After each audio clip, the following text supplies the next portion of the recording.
Webinar is being live streamed. Now I just need to get it recording. Resume recording. Hi, I'm Paul Sugarman, and this is the Instant Shakespeare Company. Today we are doing a reading of The Tragedy of Romeo and Juliet. I'm the founder of Instant Shakespeare. This is our 27th season of reading all of Shakespeare's plays every year. And so I thank you all for participating. And we have a couple of other people who will probably be joining us later during it. But let's introduce who we've got. Starting with, let me just do it this way. Jackie. Hi, Jacqueline Margolis, and I'm doing Lady Capulet. Hi. Right. Just a second, guys. Somebody's echoing around. Jackie was echoing around there. Are you up on two places, Jackie? Well, I shouldn't be having trouble. I don't know. Somebody sounds like they're laughing in the background. I don't know what that is. That's echoing round. I don't see anything on my side. Anyway, Yeah, I'm Jacqueline Margolis, and I'm doing Lady Capulet. Okay, and Angus? Hi, Angus Hepburn in London, reading Capulet and the chorus. And stage direction. In the stage. Right. Thank you. And Ken, who we can't see. Ken Wayne. I'm going to be doing, let me see. Montague, the Prince, second Capulet, second servant, and second musician, and a bit of Tybalt. Yes, because you'll be doing Tybalt as we begin, because Jennifer Finger will be taking it over, is running a little late. Yes. And Eleanor.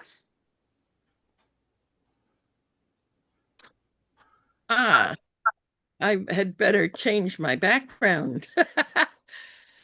I'm Eleanor Elizabeth Foreman, and I'm going to be playing Benvolio and the nurse. Okay, and Vicky. Hi, I'm Vicky. Oh, what an echo. Samson, Peter, Page. Yeah, do you have two devices on? Why is it echoing? No, in fact, I put my phone on airplane mode. Kenny, can you make sure you're muted, please? I know in the past it's been your machine that's done the echo. Let's test that out and see if that's the case here. Okay, Vicky, go ahead and talk again. Hi, this is Vicky. Samson, Peter, Page. Also, I think Peter's also referred to as the clown. Yes. No, it's still echoing. I'm looking at all my controls. Somebody's logged in two places. It's not me. Yeah. All right. Well, is this a good background for this play? Yeah. That looks fine. Yep. Okay. And Robert. Hey, Robert. And I'll be reading Friar Lawrence. Okay. And Matt. Hey there, Matt Bogan from New Haven, Connecticut. I am reading Mercutio as well as several other characters, particularly Gregory at the beginning. Okay. And Kitty.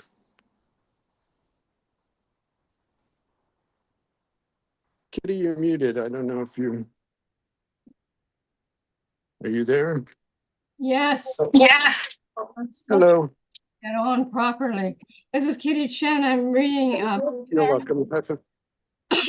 A Citizen and Friar John. Sorry. Okay. And let's see. Anton. Hi, I'm Anton. I'll be reading Romeo. Okay, great. And let's see. And Daniela, are you there yet? I mean, I am. I'm here. I can talk, but I can't put the camera just yet.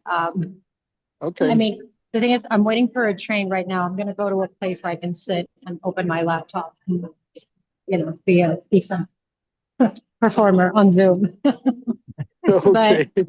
Anyway, I'm Daniela and I'll be reading for Juliet. Okie dokie. And I think that's everyone. Did we begin?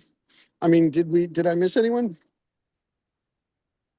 Okay. Yeah, so as I say, I think the other people who we're expecting who might be joining us later is Jennifer will be taking over Tybalt and a bunch of other roles, and Michael may be joining later to do the apothecary. And so just a reminder, when you're in the scene, you have your camera and video on, and mute and stop your video when you're not in the scene. So let us begin with the tragedy of Romeo and Juliet. Gregory, at my word, will not carry Whoa, cold. whoa. I got to do the intros I'm doing stage directions, Vicky. So Act 1, Scene 1. Enter Samson and Gregory with swords and bucklers of the house of Capulet. Gregory, at my word, will not carry coals. No, for then we should be colliers. I mean, if we be collar, we'll draw. Aye, while you live, draw your neck out of the collar. I strike quickly, being moved. But thou art not quickly moved to strike. Dog of the house of Montague moves me. To move is to stir, and to be valiant is to stand. Therefore, if thou art moved, thou runst away. A dog of that house shall move me to stand. I will take the wall of any man or maid of Montague. That shows thee a weak slave, for the weakest goes to the wall. True, and therefore women, being the weaker vessels, are ever thrust to the wall. Therefore, I will push Montague men from the wall and thrust his maids to the wall. The quarrels between our masters and us, their men.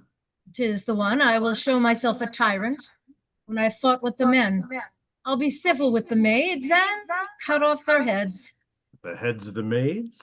Aye, the heads of the maids, or their maiden heads. Take it since thou wilt. They must take it sense that feel it. Neither shall feel it while I'm able to stand.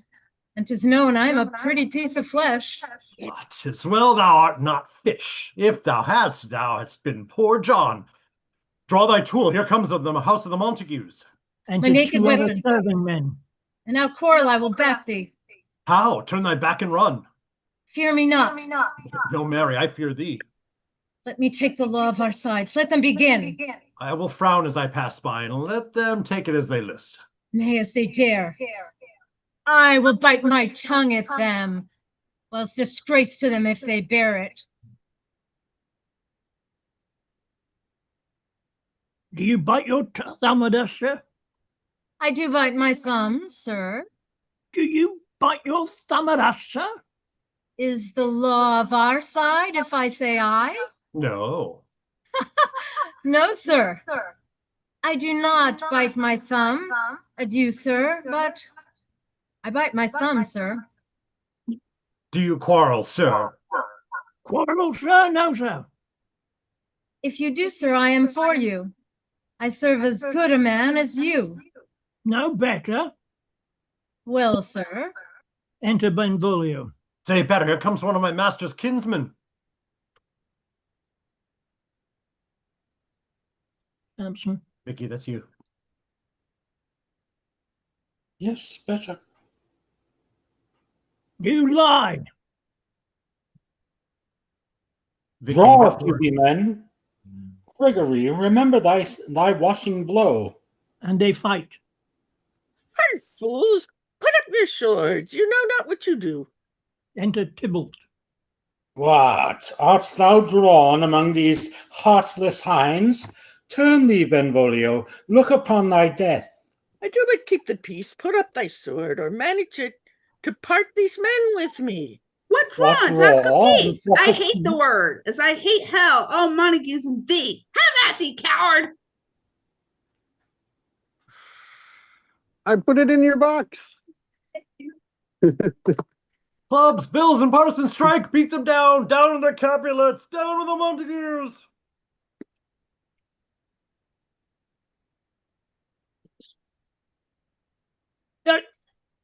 What noise is this? Give me my long sword, ho! A crutch, a crutch. Why call you for a sword? My sword, I say. Old Montague is come and flourishes his blade in spite of me. Old Montague and his wife enter. Thou villain Capulet, hold me not, let me go. Thou shalt not. Did someone have that? The wife of Montague? I'll have to read it then. Jennifer is. What? Thou shalt not stir a foot to seek a foe. Enter Princess Scales and his train. Rebellious subjects, enemies to peace, profaners of this neighbor-stained steel. Will they not hear? What ho, you men, you beasts, that quench the fire of your pernicious rage with purple fountains issuing from your veins? On pain of torture, from those bloody hands, throw your mistempered weapons to the ground and hear the sentence of your moved prince. 3 civil broils, bred of an airy word by thee, old Capulet and Montague, have thrice disturbed the quiet of our streets, and made Verona's ancient citizens, cast by their grave beseeming ornaments, to wield old partisans in hands as old, cankered with peace to part your cankered hate. If ever you disturb our streets again, your lives shall pay the forfeit of the peace. For this time all the rest depart away. You, Capulet, shall go along with me, and Montague, come you this afternoon to know our father's pleasure in this case. To old Freetown our common judgment place. Once more, on pain of death, all men depart. And he exits. Who set this ancient quarrel new abroach? Speak, nephew, were you by when it began? Here were the servants of your adversary, and yours close fighting ere I did approach. I drew to part them. In the instant came the fiery Tybalt with his sword prepared, which as he breathed defiance to my ears, he swung about his head and cut the winds, who nothing hurt withal, hissed him in scorn. While we were interchanging thrusts and blows, came more and fought on part and part till the prince came, who parted either part. Oh, where is Romeo? Saw you him today? Right glad am I that he was not at this fray. Madam, an hour before the worshipped sun peered forth the golden window of the east, a troubled mind drave me to walk abroad, where, underneath the grove of sycamore, the westward rooteth from this city side. So early walking did I see your son. Towards him I made, but he was ware of me, and stole into the covert of the wood. I'm measuring his affections by my own, which then most sought where most might not be found, being one too many by my weary self, perused my honor, not pursuing his, and gladly shunned who gladly fled from me. Many a morning hath he there been seen, with tears augmenting the fresh morning's dew, adding to clouds more clouds with his deep sighs. But all so soon as the all-cheering sun should in the farthest east begin to draw the shady curtains from Aurora's bed, away from night steals home my heavy son, and private in his chamber pens himself, shuts up his windows, locks fair daylight out, and makes himself an artificial night. Black and portentous must this humor prove, unless good counsel may the cause remove. My noble uncle, do you know the cause? I neither know it nor can learn of him. Have you importuned him by any means? Both by myself and many others, friends. But he, his own affection's counselor, is to himself, I will not say how true, but to himself so secret and so close, so far from sounding and discovery, as is the bud bit with an envious worm ere he can spread his sweet leaves to the air, or dedicate his beauty to the same. Could we but learn from whence his sorrows grow, we would as willingly give cure as know. Romeo enters. See where he comes. So please you step aside. I'll know his grievance. or be much denied. I would thou wert so happy by thy stay to hear true shrift. Come, madam, let's away. And they exit. Good morrow, cousin. Is the day so young? But you stroke 9. Ay me, sad hours seem long. Was that my father that went hence so fast? It was. What sadness lengthens Romeo's hours? Not having that which, having, makes them short. In love, Out. of love. Out of her favor where I am in love. Alas, that love so gentle in his view should be so tyrannous and rough in proof. Alas, that love whose view is muffled still should without eyes see pathways to his will. Where should we dine? Oh me, what fray was here? Yet tell me not, for I've heard it all. Here's much to do with hate, but more with love. Why then, oh brawling love, oh loving hate, oh anything of nothing force created, oh heavy lightness, serious vanity, misshape and chaos of well-seeing forms, feather of lead, bright smoke, cold fire, sick health, still waking sleep that is not what it is. This love feel I that feel no love in this.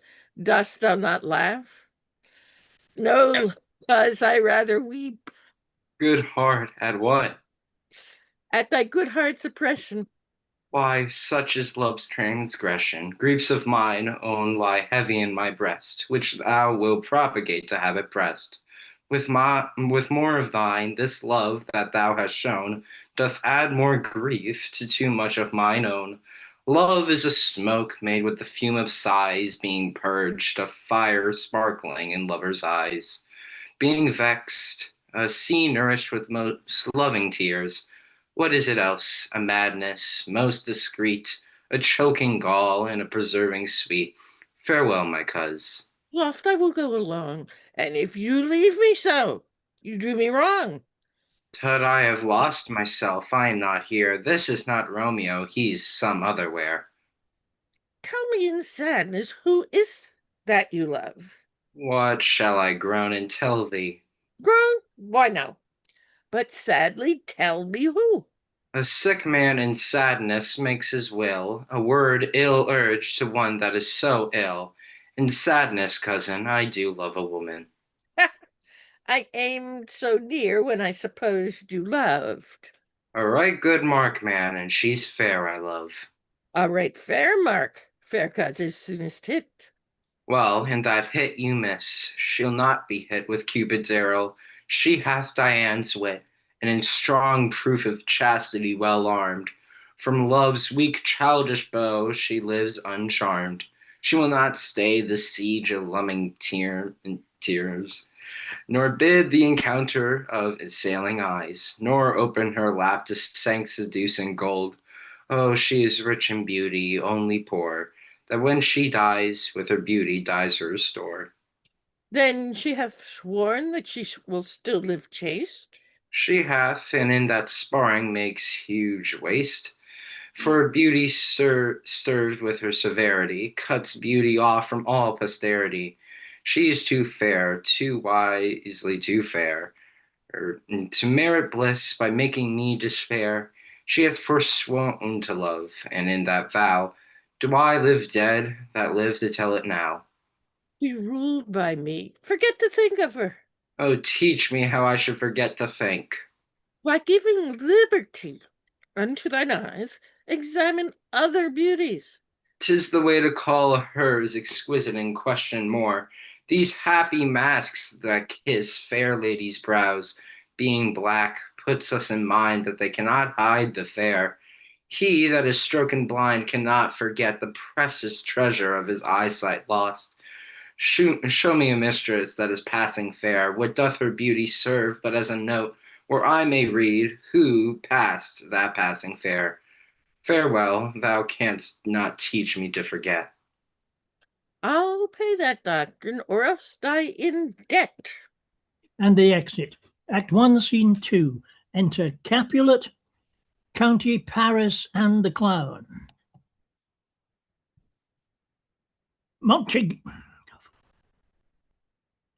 Montague is bound as well as I, in penalty alike, and 'tis not hard, I think, for men so old as we to keep the peace. Of honorable reckoning are you both, and pity 'tis you lived at odds so long. But now, my lord, what say you to my suit? But saying o'er what I have said before, my child is yet a stranger to the world. She hath not seen the change of 14 years. Let 2 more summers wither in their pride, ere we may think her ripe to be a bride. Younger than she, our happy mother's maid. And too soon marred are those so early made. Earth has swallowed all my hopes, but she's the hopeful lady of my earth. But woo her, gentle Paris, get her heart. My will to her consent is but a part, and she agree. Within her scope of choice lies my consent, and fair according voice. This night I hold an old accustomed feast, wherein I have invited many a guest, such as I love, and you among the store. One more most welcome makes my number more. At my poor house look to behold this night earth-treading stars that make dark heaven light. Such comfort as do lusty young men feel, when well apparelled April on the heel of limping winter treads. Even such delight among fresh fennel buds shall you this night inherit at my house. Hear all, see all, and like her most, whose merit most shall be. Which one more view of many, mine being one, may stand in number, though in reckoning none. Come, go with me. Go, sirrah, trudge about through fair Verona, find those persons out whose names are written there, and to them say, my house and welcome, on their pleasure stay. And he exits. Find them out, his names are written. Here it is written that the shoemaker should meddle with his yard, and the tailor with his last, the fisher with his pencil, and the painter with his nets. When I am sent to find those persons whose names are writ, and can never find what names the writing person hath here writ. I must have learned in good time. Enter Benvolio and Romeo.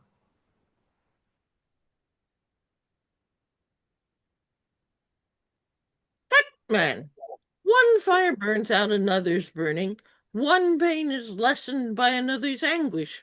Turn giddy, and be hoped by backward turning.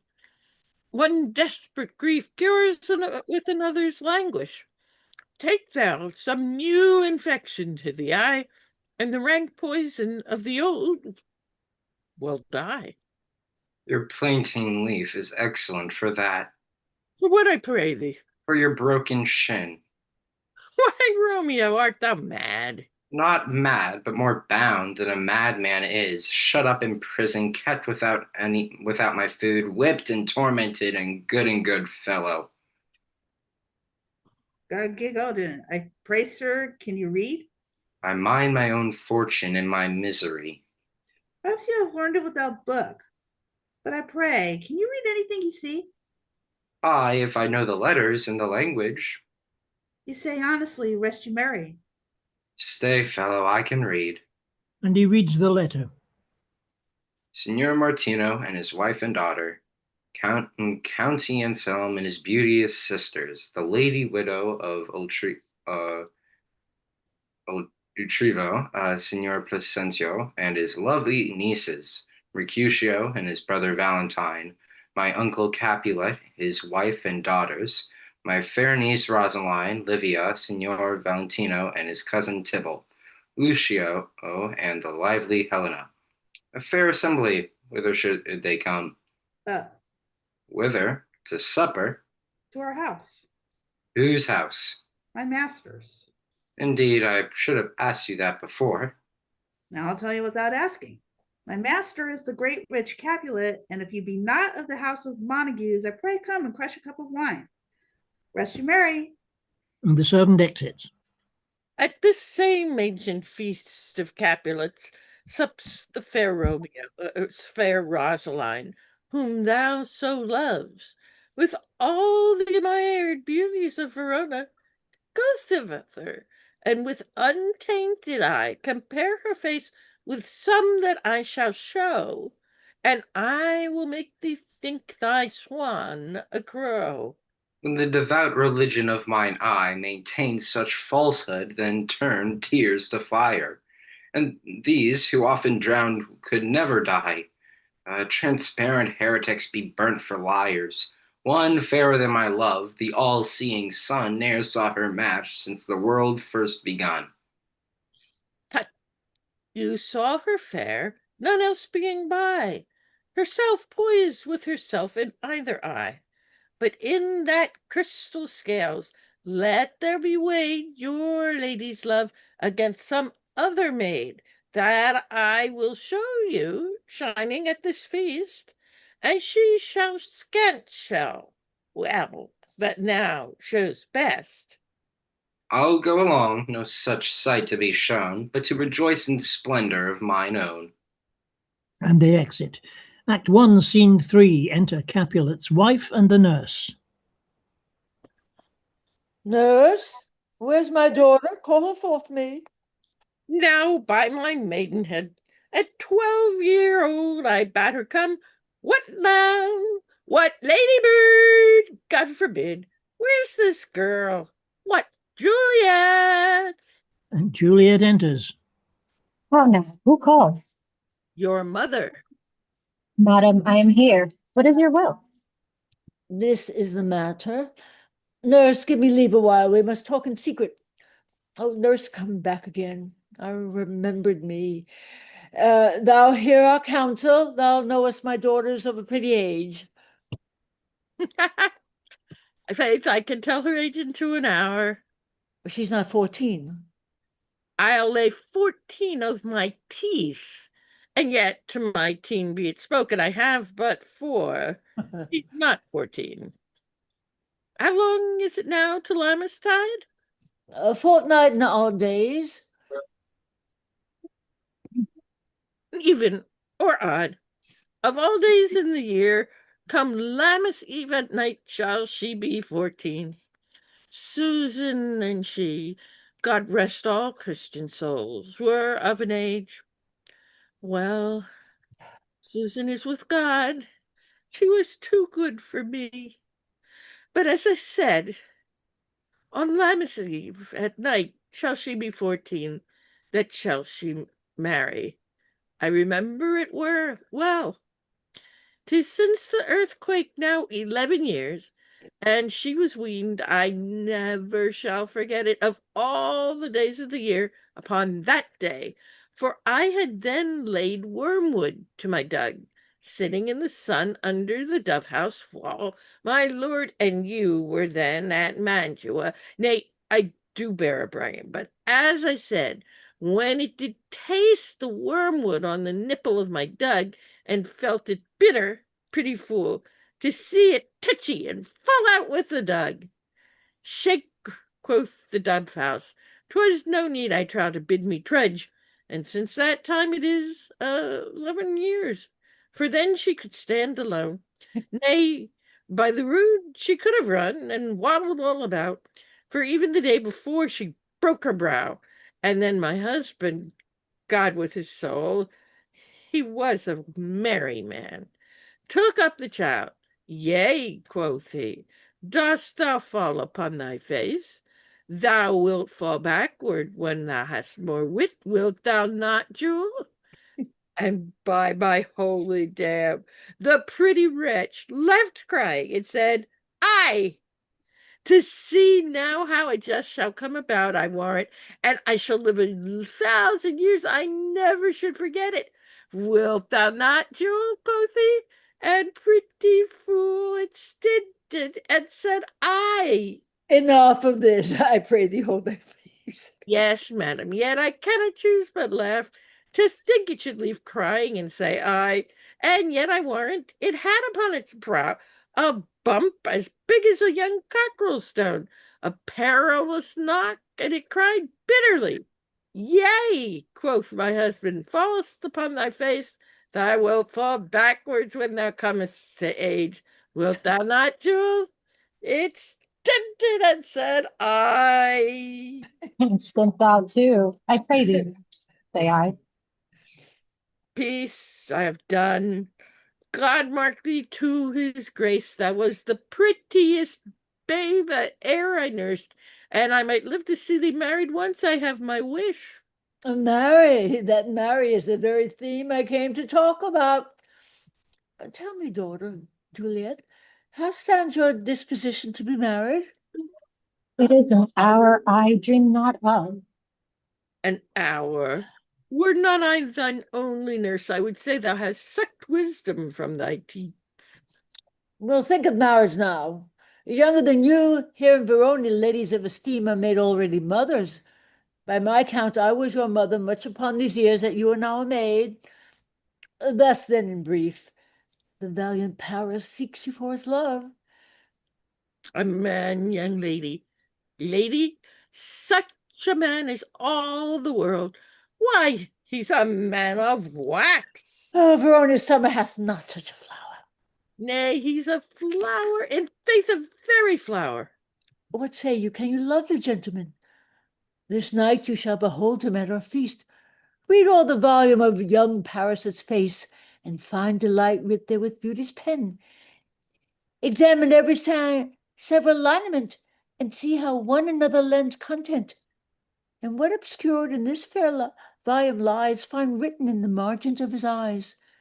This precious book of love, this unbound lover, to beautify him only lacks a cover. The fish lives in the sea, and 'tis much pride, but fair without, the fair within to hide. That book in many's eye doth share the glory, that in gold clasps locks in the golden stories. So shall you share all that he doth possess, by having him making yourself no less. No less, nay, bigger. Women grow by men. Speak briefly. Can you like a Paris's love? Oh, look to life. It's looking like a mood. But no more deep will I insert my knife. And you can still give strength to make fly.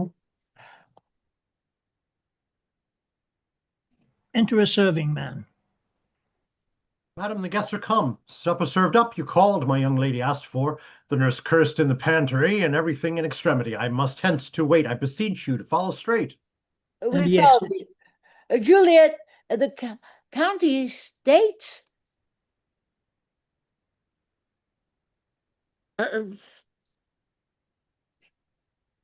Last line of the scene. Go, girl. Seek happy nights to happy days. And they exit. Act 1, Scene 4. Enter Romeo, Mercutio, Benvolio with 5 or 6 other maskers and torchbearers.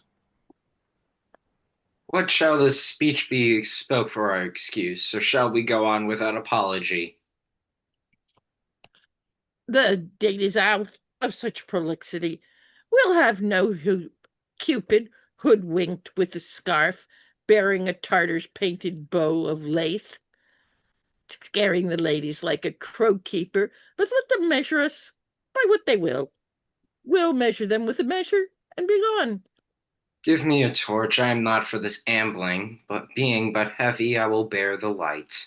Nay, gentle Romeo, we must have you dance. Not, I believe me. You have dancing shoes with nimble soles. I have a soul of lead, so stakes me to the ground. I cannot move. You are a lover. Borrow Cupid's wings and soar with them above a common bound. I am too sore and pierced with his shaft to soar with his light feathers and to bound. I cannot bound a pitch above dull woe. Under love's heavy burden do I sink. And to sink in it you should burthen love, too great oppression for a tender thing. Is love a tender thing? It is too rough, too rude, too boisterous, and it pricks like thorn. If love be rough with you, be rough with love. Prick love for pricking, and you beat love down. Give me a case to put my visage in, a visor for a visor. What care I what curious eye doth quote deformities? Here are the beetle brow shall blush for me. Come knock and enter, and no sooner in, but every man betake him to his legs. A torch for me, let wantons light of heart tickle the senseless rushes with their heels. For I am proverbed with a grandeur phrase. I'll be a candle holder and look on. The game was near so fair, and I am done. Tut, done's the mouse, the constable's own word. If thou art done, we draw from thee the mire. Or save your reverence, love, wherein thou stickest up to the ears. Come, we burn, daylight, ho! Nay, that's not so. I mean, sir, I delay. We waste our nights in vain. Lights by day. Take our good meaning, for our judgment sits 5 times in that air once in our fine wits. And we mean well in going to this mask, but 'tis no wit to go. Why, may one ask? I dreamt a dream tonight. Oh, so did I. Well, what was yours? That dreamers often lie. In a bed asleep while they do dream things true. Ah, then I see Queen Mab hath been with you. She is the fairy's midwife, and she comes in shape no bigger than an agate stone, on the forefinger of an alderman, drawn with a team of little atomies over men's noses as they lie asleep. Shh! Her wagon spokes made of long spiders' legs, the cover of the wings of grasshoppers, her traces of the smallest spider's web, her colors of the moonshine's watery beams, her whip of cricket's bone, the lash of Philome, her wagoner, a small gray-coated gnat, not half so big as a round little worm pricked from the lazy finger of a man. Her chariot is an empty hazelnut made by the joiner's squirrel or an old grub, time out of mind to the fairies' coachmakers. And in this state she gallops night by night through lovers' brains, and then they dream of love. On courtiers' knees that dream on courtesies straight, or lawyers' fingers who straight dreamt on fees, or ladies' lips who straight on kisses dream, which oft the angry mob with blisters plagues, because their breath with sweetmeats tainted are. Sometimes she gallops over a courtier's nose, and he dreams he of smelling out astute. And sometimes comes she with tiff pig's tail, tickling a parson's nose as he lies asleep, and then he dreams of another benefice. Sometime she driveth o'er a soldier's neck, and then dreams he of cutting foreign throats, of breaches, ambuscados, Spanish blades. Helps 5 fathom deep, and then anon drums in his ears, at which he starts and wakes. Being thus frighted, swears a prayer or two, and sleeps again. This is the fairy mob that plights the names of horses in the night, and bakes the elk locks in foul sluttish hairs, which one untangled much misfortune bodes. This is the hag, when maidens lie on their backs, that presses them and learns them first to bear, making them women of good carriage. This is she. Peace, Mercutio, peace. Thou talkst of nothing. Ah, true. I talk of dreams, which are the children of an idle brain, begot of nothing but vain fantasy, which is as thin of substance as the air, and more inconstant than the wind, who woos even now the frozen bosom of the north, and being angered, puffs away from thence, turning his side to the dew-dropping south. This wind you talk of blows us from ourselves. Supper is done, and we shall come too late. I fear too early, for my mind misgives. Some consequence yet hanging in the stars shall bitterly begin his fearful date. With this night revels and expire the tear of a despised life enclosed in my breast by some vile forfeit of untimely death. But he that hath the scourge of my course, direct my suit on, lusty gentlemen. Strike them! And they march about the stage. Serving men come forth with their napkins. Act 1, Scene 5. A servant enters. Where's Pop Hand that he helps not to take away? He shift a trencher? He scrape a trencher? When good manners shall lie in 1 or 2 men's hands, and they unwashed too, 'tis a foul thing. Away with the joint stools. Remove the cork cupboard. Look to the plate. Good thou, save me a piece of marchpane. And as thou love me, let the porter in, Susan Grindstone, and Nell, Anthony, and Pop Pan. Aye, boy, ready. You are looked for, and called for, asked for, and sought for in the great chamber. We cannot be here and there too. Cheerly, boys. Be brisk a while, and the longer liver take all.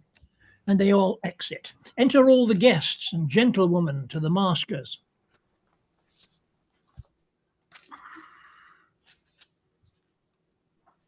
That is one of Capulet. the, it's not me, it's one of the men.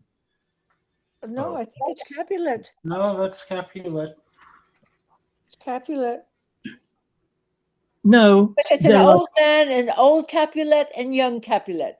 there are 3 Capulet lords who come in. You see them on these pages? They're relatives, but I think the one would probably. No, they're all. No, they're not. They are all Capulet relatives. Yeah, looking at the one that says, Paul's "Welcome, email, it doesn't gentlemen, look it like is that's been home." divvied up.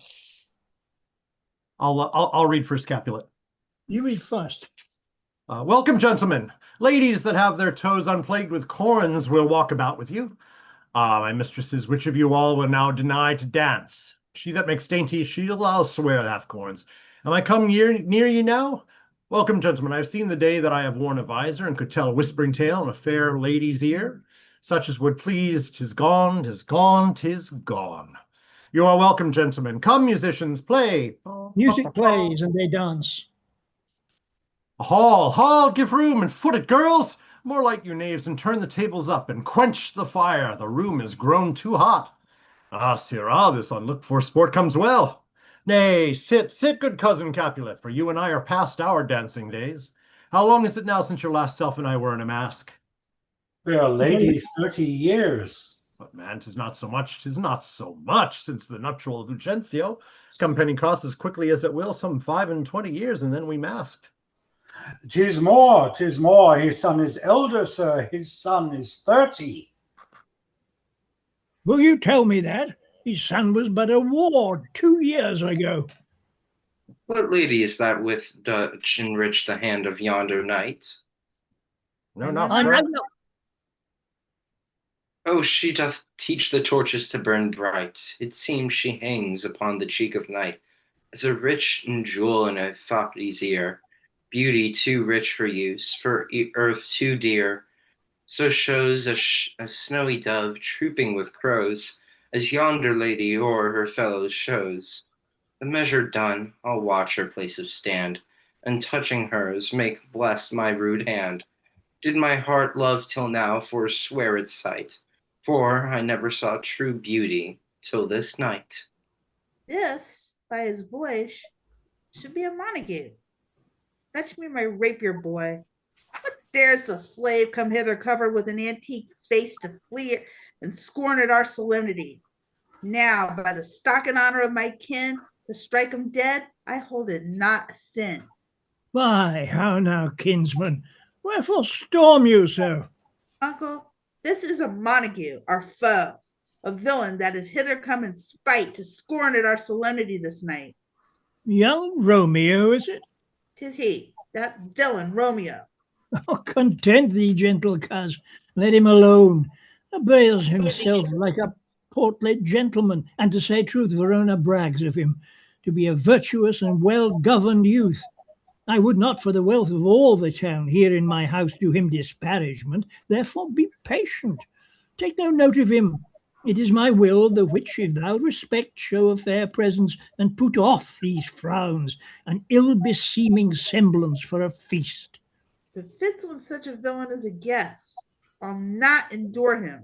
He shall be endured. What, gentleman boy, I say he shall. Go to. Am I the master here, or you? Go to. You'll not endure him. God shall mend my soul. You'll make a mutiny among the guests, and we'll set cock a hoop. You'll be the man. Why, uncle, 'tis a shame. Go to, go to. You're a saucy boy. Is it so indeed? This trick may chance to scathe you. I know what you must contrary. You may contrary me. Married is time. Well said, my heart. You are a princock's go. Be quiet, or more light for shame. I'll make you quiet. What? Cheerly, my hearts. Patience perforce, with woeful choler meeting, makes my flesh tremble in their different greeting. I will withdraw, but this intrusion shall, now seeming sweet, convert to bitter gall. And he exits.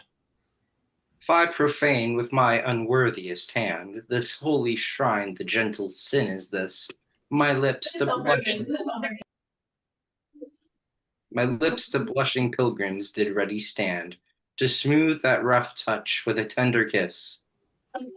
Good pilgrim, you do wrong your hand too much, which mannerly devotion choosing the first saints have hands. That pilgrim's hands do truth, do touch, and palm to palm, with holy palm. Not saints' lips and holy palmers too. I pilgrim, lips of they must use in prayer. Both then, dear saint, let lips do what hands do. They pray, grant thou least faith turned into despair. They do not move, so grant the prayer so. The move not while my prayers effect I take. Thus from my lips by thine my sin is purged. But my lips the sin that they have took. Sin from my lips, so trespass sweetly urged. Give me my sin again. It is by the book. Nurse.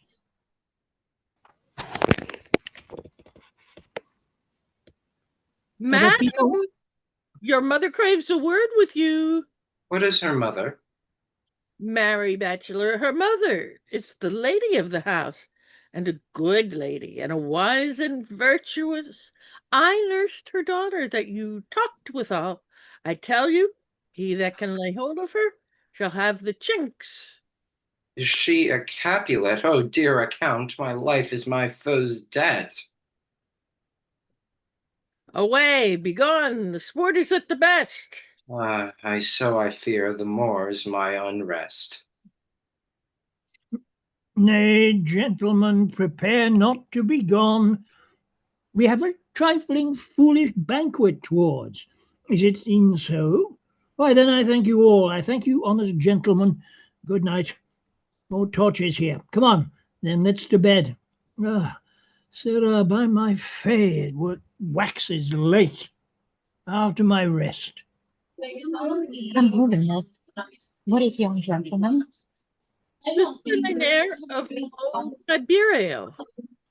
Let's see that now is blowing out of the doors. Mary, then I think the young Petruchio. Let's see that follows there that would not dance. I know not. Go ask his name. If he be new, I'd very like to be my wedded bed. His name is Romeo, and a Montague, the only son of your great enemy. My wonder love sprung from my wonderly birds. To early seen, unknown to late. Be the spirit of love to me, but I must love who loves enemy. What's this? What's this? A rhyme I learned even now. Of one I don't reply. Juliet! Juliet! Anon, anon. Come, let's away. The strangers all are gone. Let's exit. Real quick, Angus, let's take a quick pause. Paul, if you can hear me.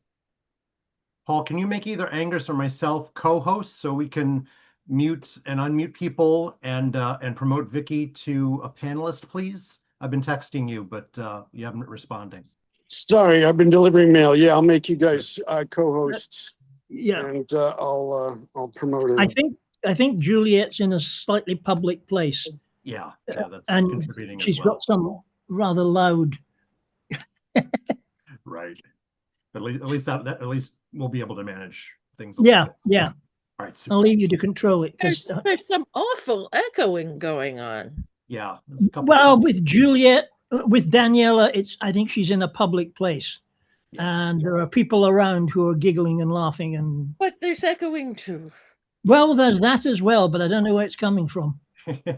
Well, it's Angus, your co-host now, so you'll be able to manage us. Yeah, and you as well, Matt. And I did try and promote her. Oh, there we go. Okay, super. Yay! Now our revels are not ended. Okay, great. Thank you. A chorus enters. Now old desire doth in his deathbed lie, and young affection gapes to be his heir. That fair for which love groaned for and would die with tender Juliet matched is now not fair. Now Romeo is beloved and loves again, alike bewitched by the charm of looks and to his foes supposed he must complain, and she steal love's sweet bait from fearful hooks. Being held a foe, he may not have access to breathe such vows as lovers use to swear, and she, as much in love, her means much less to meet her new beloved anywhere. But passion lends them power, time means to meet, tempering extremities with extreme sweet. Act 2, Scene 1. Enter Romeo alone. And I go forward when my heart is here. Turn back, dull earth, and find thy center out. Enter Benvolio with Mercutio. Romeo, my cousin Romeo. Romeo! He is wise, and on my life hath stolen home to bed. He ran this way and leaped this orchard wall. Call, good Mercutio. Nay, I'll conjure too. Humors, madman, passion, lover, appear thou in the likeness of a sigh. Speak but one rhyme, and I am satisfied. Cry me, but I, me, provend in love and day. Speak to my gossip, Venus, one fair word, one nickname for her purblind son and her, young Abraham, Cupid, he that shot so true. When King Cophetua loved the beggar maid, he heareth not, he stirreth not, he moveth not, the ape is dead. I must conjure him. I conjure thee by Rosalind's bright eyes, by her high forehead and her scarlet lip, her fine foot, straight leg, and quivering thigh, and the demeans that there adjacent lie, that in thy likeness thou appear to us. And if he hear thee, thou wilt anger him. This cannot anger him. 'Twould anger him to raise a spirit in his mistress' circle of some strange nature, letting it stand till she had laid it and conjured it down. That were some spite. My invocation is fair and honest, and in his mistress' name I conjure only but to raise up him. Come, he hath hid himself among these trees to be consorted with the humorous night. Blind is his love, and best befits the dark. If love be blind, love cannot hit the mark. Now will he sit under a medlar tree, and wish his mistress were that kind of fruit, as maids call medlars when they laugh alone. Oh, Romeo, that she were, oh, that she were an open, or thou a poprin pear. Romeo, good night, I'll to my trunkle bed. This field bed is too cold for me to sleep. Come, shall we go? Go then, for 'tis in vain to seek him here that means not to be found. And they exit. Act 2, Scene 2. Romeo enters. He just at scars that never felt a wound, but soft. What light through yonder window breaks? It is the east, and Juliet is the sun. Arise, fair sun, and kill the envious moon, who is already sick and pale with grief. That thou her maid art far more fair than she. Be not her maid, since she is envious. Her vestal livery is but sick and green, and none but fools do wear it. Cast it off. It is my lady, oh, it is my love. Oh, that she knew who she were. She speaks, yet she says nothing. What of that? Her eye discourses, I will answer it. I am too bold, 'tis not to me she speaks. Two of the fairest stars in all the heaven, having some business, do entreat her eyes to twinkle in their spheres till they return. What if her eyes were there, they in her head? The brightness of her cheek would shame those stars, as daylight doth a lamp. Her eye in heaven would through the airy regions stream so bright that birds would sing and think it was not night. See how she leans her cheek upon her hand. Oh, that I were a glove upon that hand, that I might touch that cheek. Hi, me. She speaks, oh, speak again, bright angel, for thou art as glorious to this night, being o'er my head, as is a winged messenger of heaven, unto that white upturned wondering eyes of mortals that fall back to gaze on him, when he bestrides the lazy puffing clouds and sails upon the bosom of the air. Oh, Romeo, Romeo, wherefore I vow, Romeo, tonight I father in the place by me, but thou wilt not. Keep us far from my love, and I'll no longer be a capitalist. Shall I hear more, or shall I speak at this? It's but thy name that is me. Well, I can thought, though not a month ago. What's a month ago? Does not have no foot, nor arm, nor face. Or be some other name belonging to full name. What? In the names that which we call a rose, by any other word, which smells sweet. So in your word, have you not Romeo's cause?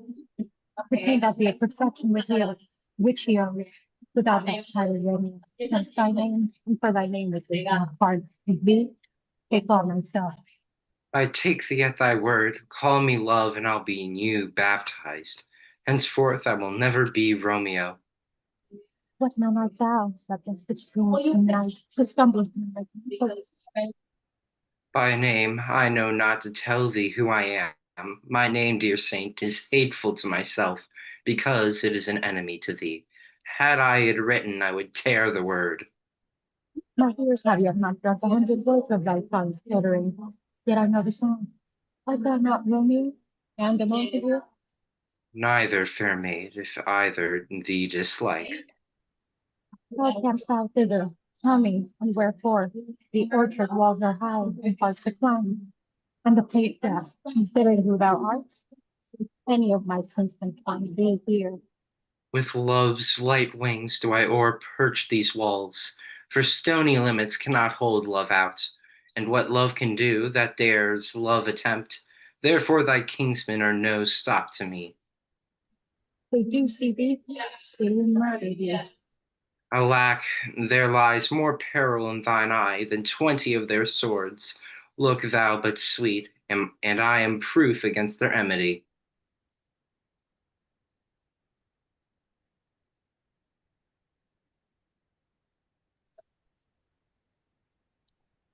But because all this in like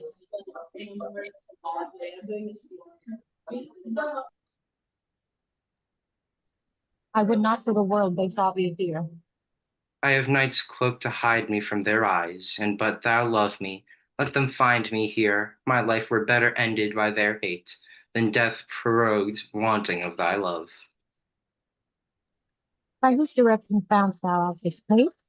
By love that first did prompt me to inquire, he lent me counsel, and I lent him eyes.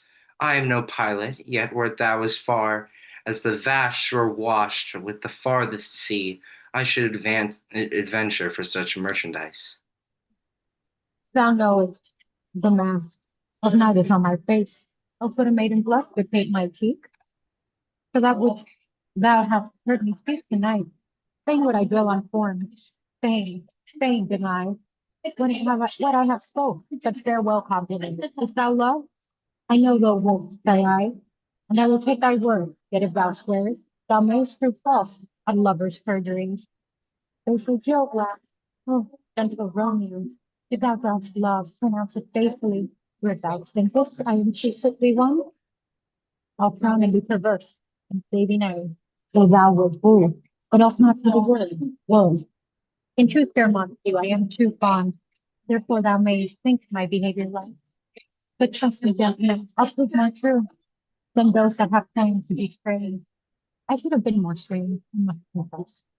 If that's all I ever heard, where I was where, my true love's passion, therefore, pardon me. And not impute this yielding to love, which the dark night hath so discovered.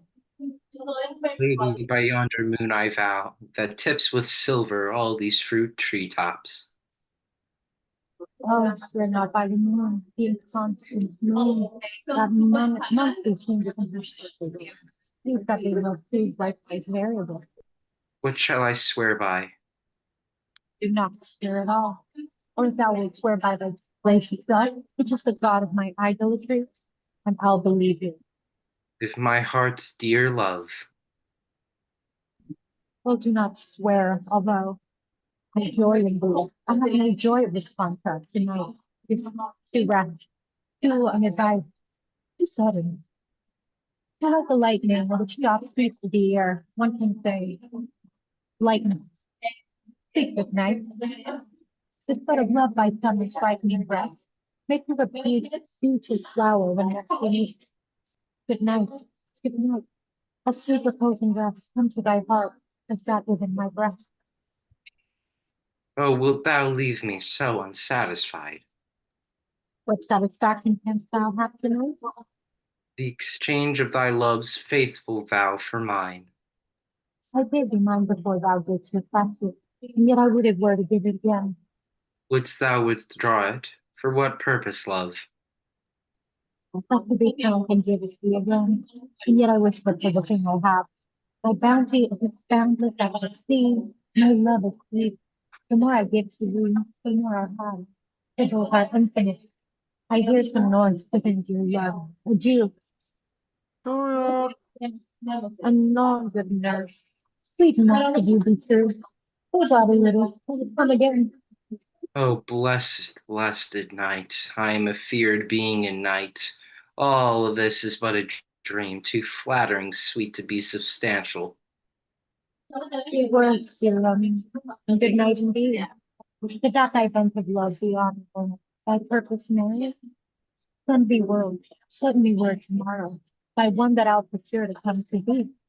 Where in the king thou wilt perform the rites, all my fortunes at thy foot are laid, and follow thee my way throughout the world. Madam! I come anon, but if thou meanest not where, I do beseech thee. Madam! By and by I come. To seek thy strength, and leave me with my grief. Tomorrow will I send. So thrive my soul. 1,000 times good night. And Juliet exits. 1,000 times the worst want thy light. Love goes towards love, as schoolboys throw their books, but love for love, towards school with heavy looks. And Juliet enters again. This, Romeo, this. Oh, for a falcon's voice, to lure this task gentle back again. Bondage is forced, and may not speak aloud, else would I tear the cave where echo lies, and make her airy tone more hoarse. Then, with repetition, my Romeo. It is my soul that calls upon my name. How silver sweet sound lovers' tongues by night, like softest music to attending ears. Romeo, My niece, what o'clock tomorrow shall I come to thee? by the hour of 9. I will not fail. 'Tis 20 years so long. I have forgot why I did call thee back. Let me stand here till thou remember it. I shall forget to have thee still stand there, remembering how I love thy company. And I'll still stay to have thee still forget, forgetting of any other home but this. It's almost morning. I would have thee gone, and yet no further than a wanton spur that lets it pop a little from his hand, like a poor prisoner in his twisted guides. Under the silken thread, that's back again, the loving justice liberty. I would if I were thy bird. Wait, so would I. Yet I could kill thee with much charity. Good night. Good night. Parting is such sweet sorrow that I shall say good night till it be morrow. Sweet girl upon thine eyes, kiss in thy breast. Would I were sleep and peace, sweet, so sweet to rest. The grey morn smiles on the frowning night, checkering the eastern clouds with streaks of light, and darkness fleckled like drunken reels from forth day's pathway made by Titan's wheels. Hence will I to my ghostly friar's close cell, his help to crave and my dear hap to tell. And he exits. Act 2, Scene 3. Enter the friar alone with a basket. The grey-eyed morn smiles on the frowning night, checkering the eastern clouds with streaks of light, and fleckled darkness like a drunkard reels from the day's path and Titan's burning wheels. Now, ere the sun advance, his burning eye, the day to cheer and night's dank dew to dry, I must upfill this osier cage of ours with baleful weeds and precious juiced flowers. The earth that's nature's mother is her tomb. What is her burying grave? That is her womb, and from her womb, children of diverse kind, we, sucking on her natural bosom, find. Many for Many virtues excellent, none but for some, and yet all different. Mickle is the powerful grace that lies in plants, herbs, stones, and their true qualities. For naught so vile that on earth doth live, but to some the earth some special good doth give, nor aught so good, but strained from that fair use, revolts from true birth, stumbling on abuse. Virtue itself turns to vice, being misapplied, and vice sometime by action dignified. Within the infant rind of this weak flower, poison hath residence, and medicine power. For this being smelt, with that part cheers each part. Being tasted, slays all senses with the heart. Two such posed kings encamp them still in man as well as herbs, grace and goodwill, rude will, and where the worser is predominant, full soon the canker death eats up the plant. Good morrow, father. Benedicite. What early tongue so sweet saluteth me? Young son, it argues a distempered head so soon to bid good morrow to thy bed. Care keeps his watch on every old man's eye, and where care lodges, sleep will never lie. But where unbruised youth with unstuffed brain doth couch his limbs, there golden sleep doth reign. Therefore, thy earliness doth me assure thou art uproused with some distemperature. Or if not so, then I hit it right. Romeo hath not been to bed tonight. That last is true. The sweeter rest was mine. God pardon sin. Wast thou with Rosaline? With Rosaline, my ghostly father, no. I forgot that name, and that name's woe. That's my good son. But where hast thou been then? I'll tell thee ere thou ask it me again. I have been feasting with mine enemy, whereon a sudden one hath wounded me, that's by me wounded. Both are remedies, within thy help and holy physique lies. I bear no hatred, blessed band, for lo, my intercession likewise steads my foe. Be plain, good son, revest only in thy drift. Rilling confession finds but rilling shrift. Then plainly knows my heart dear love is set on the fair daughter of rich Capulet. As mine on hers, so hers is set on mine, and all combined, save what thou must combine by holy marriage, when and where and how. We met, we wooed, and made exchange of vow. I'll tell thee as we pass, but this I pray, that thou consent to marry us today. Holy Saint Francis, what a change is here! Is Rosaline, that thou didst love so dear, so soon forsaken? Young men's love then lies not truly in their hearts, but in their eyes. Jesu Maria, what a deal of brine hath washed sallow cheeks for Rosaline! How much salt water thrown away in waste to season love that it doth not taste!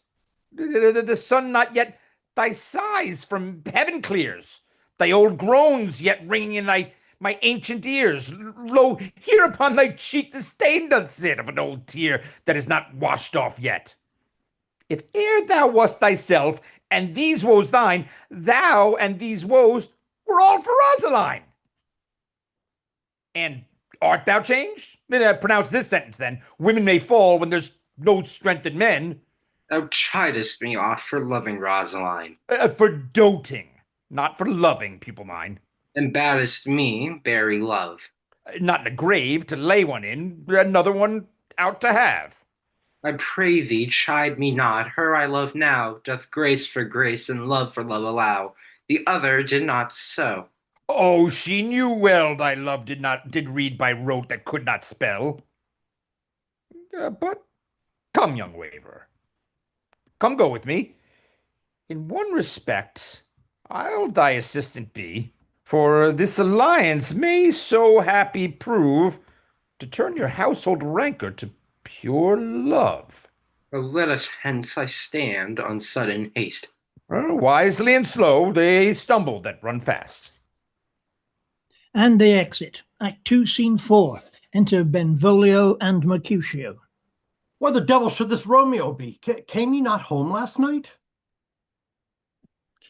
Not to his father's. I spoke with his man. Why, that same pale, hard-hearted wench that Rosalind torments him so that he will sure run mad. Tybalt, the kinsman to old Capulet, hath sent a letter to his father's house. A challenge on my life. Romeo will answer it. So any man that can write may answer a letter. Nay, he will answer the letter's master, how he dares, being dared. Alas, poor Romeo, he is already dead, stabbed with a white wench's black eye, run through the ear with a love song, the very pin of his heart cleft with the blind bow boy's butt shaft. And is he a man to encounter Tybalt? Why, what is Tybalt? More than Prince of Cats. Oh, he's the courageous captain of compliments. He fights as you sing Prick's song, keeps time, distance, and proportion. He rests his minim 1, 2, and the third in your bosom. The very butcher of a silk button, a duelist, a gentleman of the very first house of the first and second cause. The immortal passado, the punto reverso, the hay. The what? The pox of such antique lisping affecting fantasies, these new tuners of accent. Jesu, a very good blade, a very tall man, a very good whore. Why, is this not a lamentable thing, grandsire, that we should be thus afflicted with these strange flies, these fashion mongers, these pardon me's, who stand so much in the new form that they cannot sit at ease on the old bench? Oh, their bones, their bones. Here comes Romeo. Here comes Romeo. Without his roe, like a dried herring. Oh, flesh, flesh, how art thou fishified? Now is he for the numbers the Petrarch flowed in. Laura to his lady was a kitchen wench. Mary, she had a better love to berhyme her. Dido a dowdy, Cleopatra a gypsy, Helen and Hero, Hildings and harlots, Thisbe a grey eye or two, but not to the purpose. Signor Romeo, bonjour! That's a French salutation, dear French slop. You gave us the counterfeit fairly last night. Good morrow to you both. What counterfeit did I give you? The slip, sir, the slip. Can you not conceive? Pardon, Mercutio. My business was great, and in such a case as mine, a man may strain courtesy. That's as much to say, such a case as yours constrains a man to bow in the hams. Meaning to courtesy. Thou hast most kindly hit it. Most courteous exposition. I am the very pink of courtesy. Pink for flower. Right. Why then is my pump well flowered? Ha ha! Sure wit, follow me this jest now till thou hast worn out thy pump. When the single soul of it is worn, the jest may remain after the wearing, soul singular. Oh, single-souled jest, solely singular for the singleness. Come between us, good Benvolio, my wits faints. Swits and spurs, or I'll cry a match. Nay, if our wits run the wild goose chase, I am done. For thou hast more of the wild goose in one of thy wits than I am sure I have in my whole 5. Was I there for you for the goose? Thou was never with me for anything, and when thou was not there for the goose. I will bite thee by the ear for that jest. Nay, good goose, bite not. Thy wit is a very bitter sweeting. It is a most sharp sauce. And is it not well served into a sweet goose? Oh, here's a wit of a Charavel that stretches from an inch yet narrow to an ell broad. I stretch it out for that word broad, which added to the goose, proves thee far and wide a broad goose. Why is this not better now than groaning for love? Now thou art sociable, now thou art Romeo. Now art thou what thou art, as art as well as by nature, for this driveling love is like a great natural that runs lolling up and down to hid his bauble in a hole. Stop there, stop there. Thou desirest me to stop in my tail against the hair?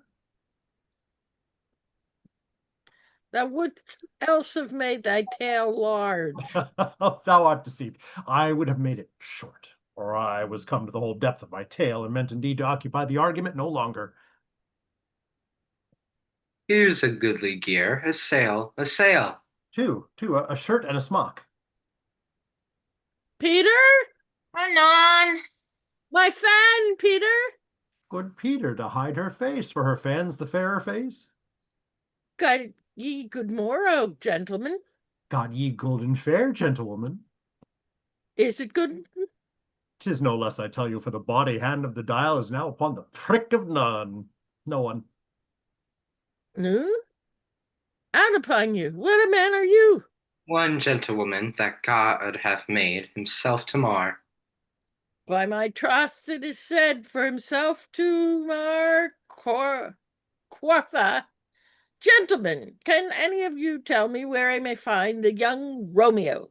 I can tell you, but young Romeo will be older when you have found him than he was when you sought him. I am the youngest of that name, for fault of the worse. You say well. Ah, yea, is the worst. Well, very well. Took, in faith, wisely, wisely. If you be he, sir, I desire some confidence with you. She will indite him to some supper. Abod, I bod. So ho! What hast thou found? No hare, sir, unless a hare, sir, in a Lenten pie. That is something stale, and whore, ere it be spent. A good hare whore, and an old hare whore is a very good meat in Lent. But a hare that is whore is too much for a score when it whores ere it be spent. Romeo, will you come to your father's? We'll to dinner thither. I will follow you. Farewell, ancient lady. Farewell, lady, lady, lady. I pray you, sir, what saucy merchant was this that was so full of his ropery? A gentleman, nurse, that loves to hear himself talk and will speak more in a minute than he will stand to in a month. And to speak anything against me, I'll take him down, as he were lustier than he is, and 20 such jacks. And if I cannot, I'll find those that shall. Scurvy knave! I'm none of his flirt gills, I'm none of his skeins mates, and thou must stand 2 by 2 and suffer every knave to use me at his pleasure. I saw no man use you at his pleasure. If I had, my weapon should quickly have been out, I warrant you. I dare draw as soon as another man if I see occasion in a good quarrel, and the law is on my side. Now, afore God, I am so vexed that every part about me quivers. Scurvy knave! Pray you, sir, a word, and as I told you, my young lady bid me inquire you out. What she bid me say I will keep to myself. But first let me tell ye, if ye should lead her in a fool's paradise, as they say, it were a very gross kind of behavior, as they say, for the gentlewoman is young, and therefore, if you should double deal her, truly it were an ill thing to be offered it to any gentlewoman, and very weak dealing.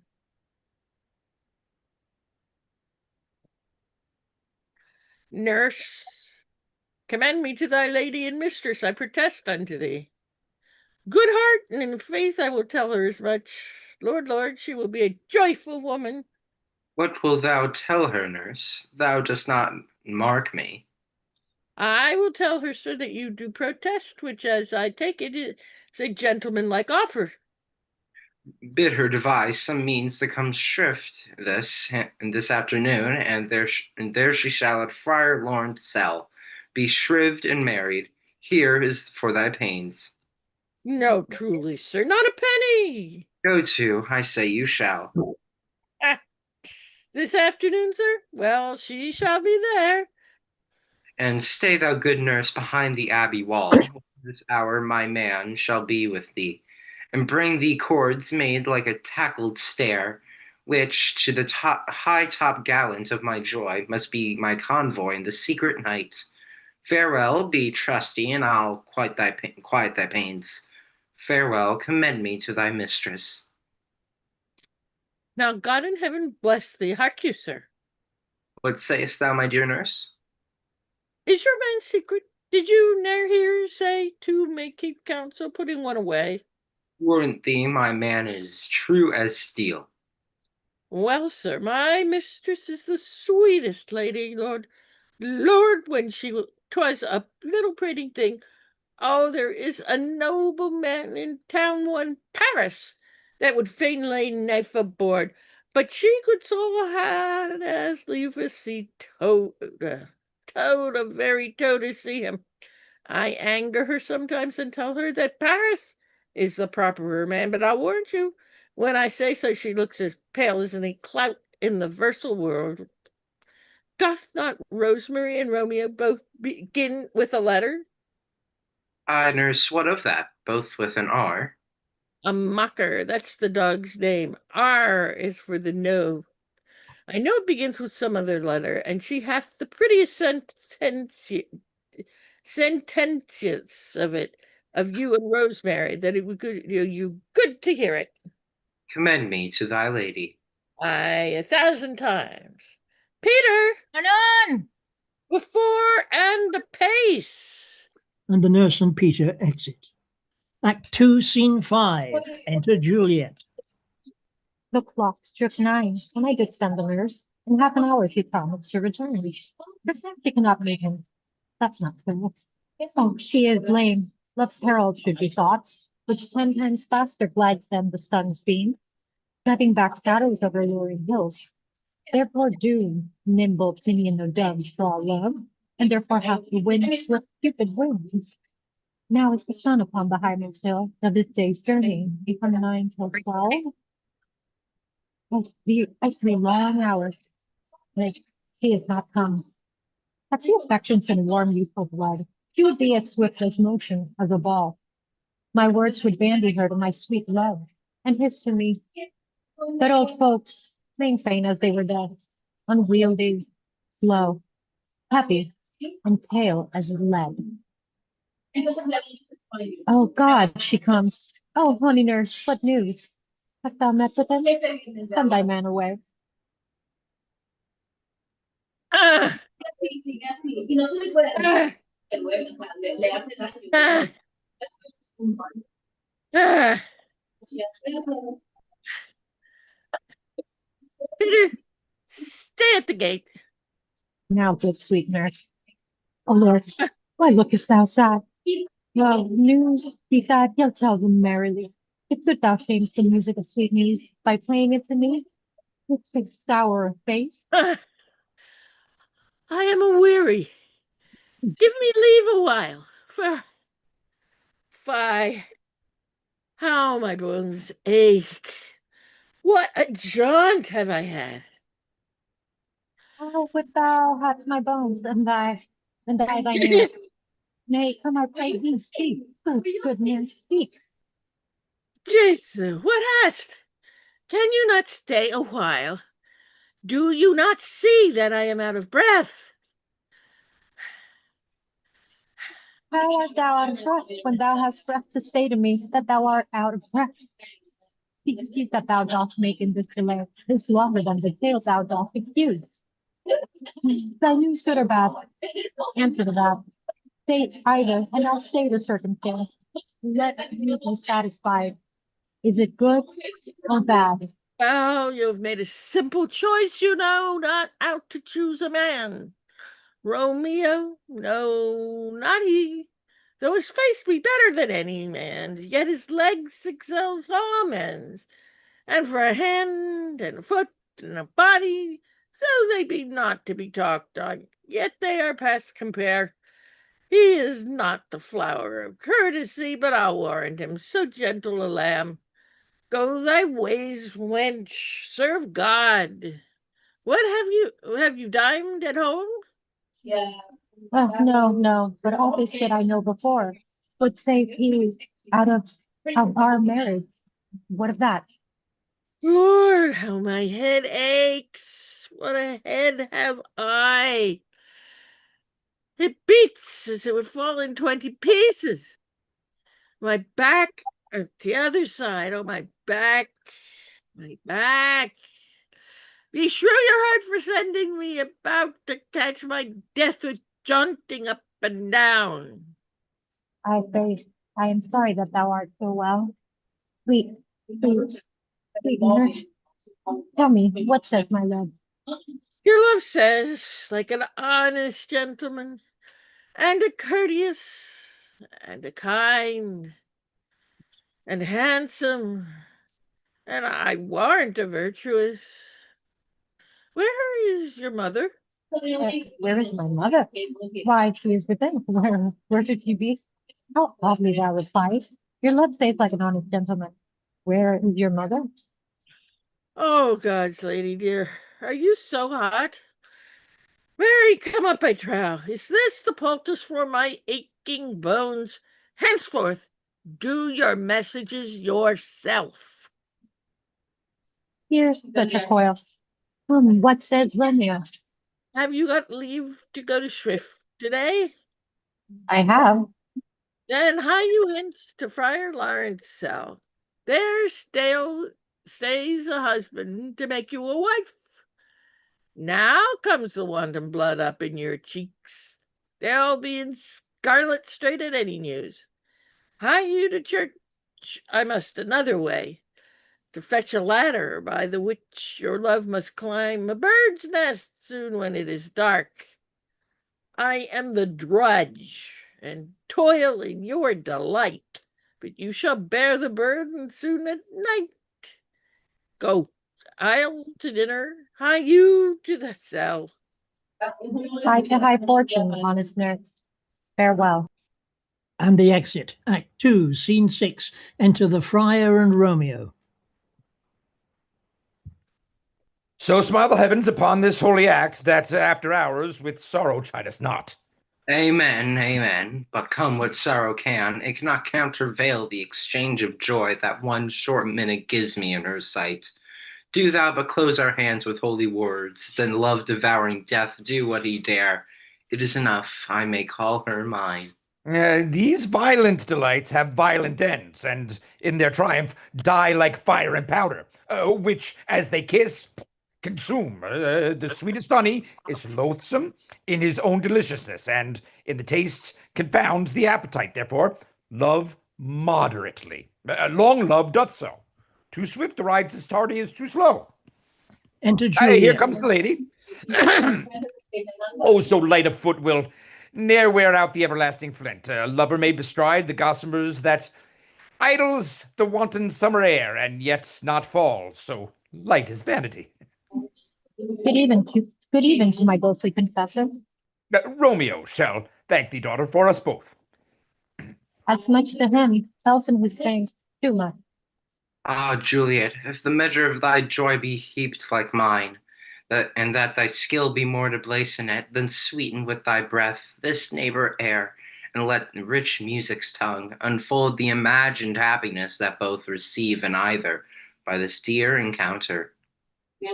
And speak more rich in matter than in words, facts of his substance, not of ornament.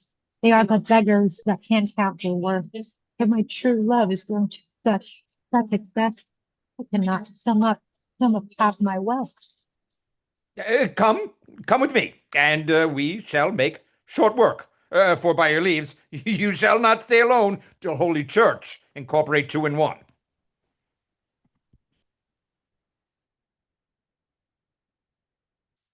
Act 3, Scene 1. Enter Mercutio, Benvolio, and men.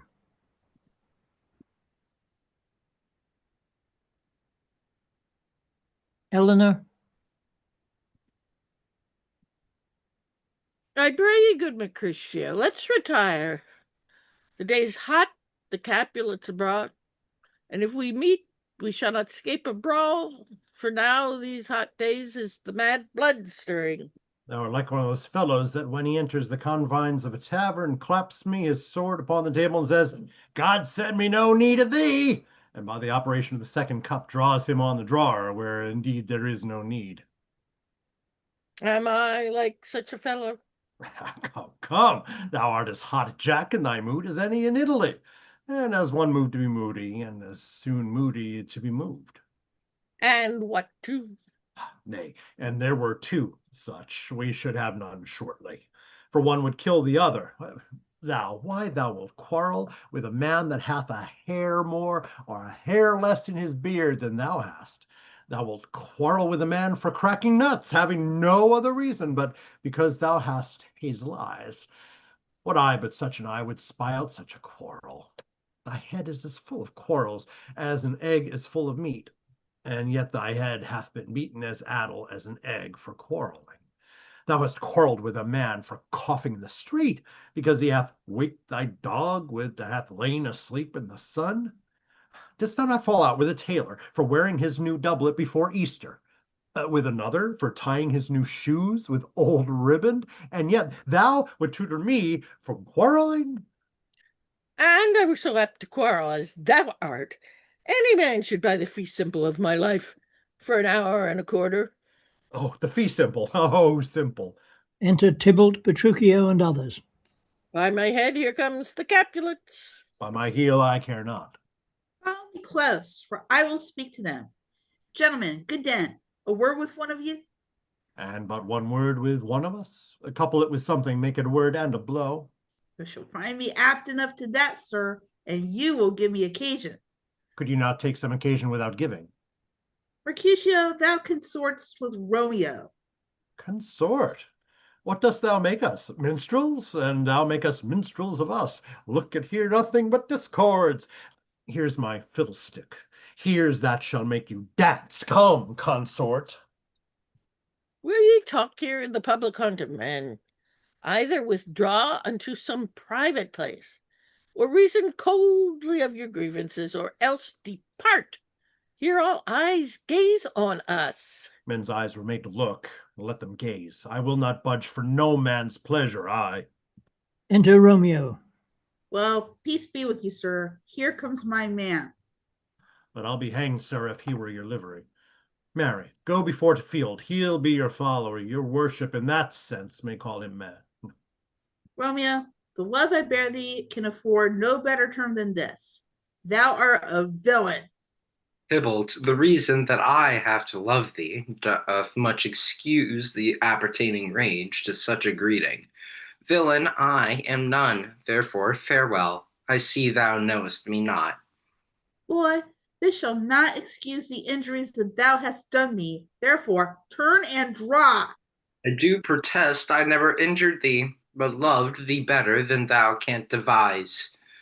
Until thou shalt know the reason of my love in so good Capulet, which name I tender as dearly as my own, be satisfied. Oh, dishonorable, vile submission. A las ducados carries it away. Tybalt, you rat catcher, will you walk? What wouldst thou have with me? Good king of cats, nothing but one of your 9 lives that I mean to make bold withal, and as you shall use me hereafter, dry beat the rest of the 8. Will you pluck your sword out of his pilcher by the ears? Make haste, lest mine be about your ears ere it be out. I am for you. Gentle Mercutio, put thy rapier up. Come, sir, your passado. Draw, Benvolio, beat down their weapons. Gentlemen, for shame forbear this outrage. Tybalt, Mercutio, the prince expressly hath forbidden bandying in Verona's streets. Hold, Tybalt, good Mercutio. They fight. I am hurt. Tybalt exits. Plague above the houses, I am sped. Is he gone and hath nothing? What? Art thou hurt? Aye, a scratch, a scratch. Marry, 'tis enough. Where's my page? Go, villain, fetch a surgeon. Courage, man, the hurt cannot be much. No, 'tis not so deep as a well, nor as wide as a church door, but 'tis enough, 'twill serve. Ask for me tomorrow, and you shall find me a grave man. I am peppered, I warn, for this world. Plague on both of your houses! What a dog, a rat, a mouse, a cat to scratch a man to death! A braggart, a rogue, a villain that fights by the book of arithmetic. Why the devil came you between us? I was hurt under your arm. I thought all for the best. Help me into some house, Benvolio, or I shall faint. Plague on both your houses! Worms meat of me. I habited soundly to your houses. This gentleman, the gentleman, the princess, nearly, my very friend hath got his mortal hurt. In my behalf, my reputation stained. With Tybalt's slander, Tybalt that an hour hath been my cousin. O sweet Juliet, thy beauty hath made me effeminate, and in my temper softened valor's steel. Benvolio enters. Oh, Romeo, Romeo, brave Mercutio is dead. That gallant spirit hath aspired the clouds, which too untimely here did scorn the earth. This day's black fate on mo days doth depend. This but begins the woe others must end. Tybalt returns.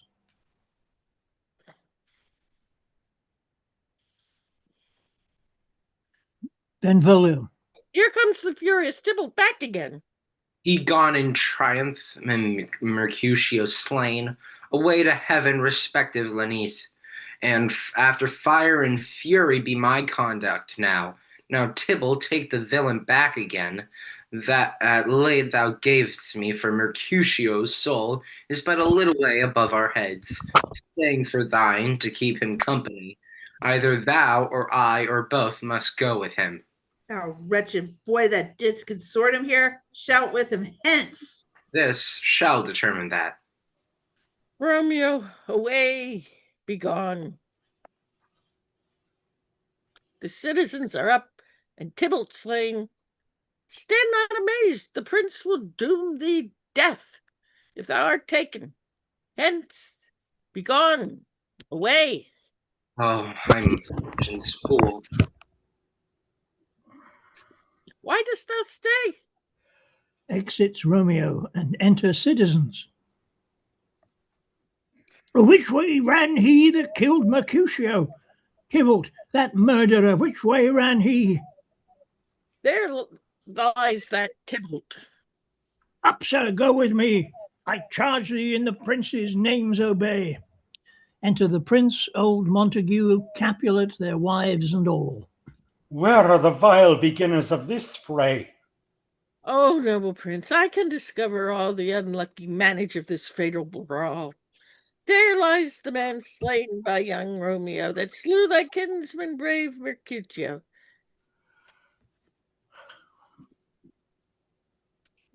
Capulet's wife, Jackie. Oh, hold on, Jackie, you're not. I'm unmuting you. Jackie, you're muted.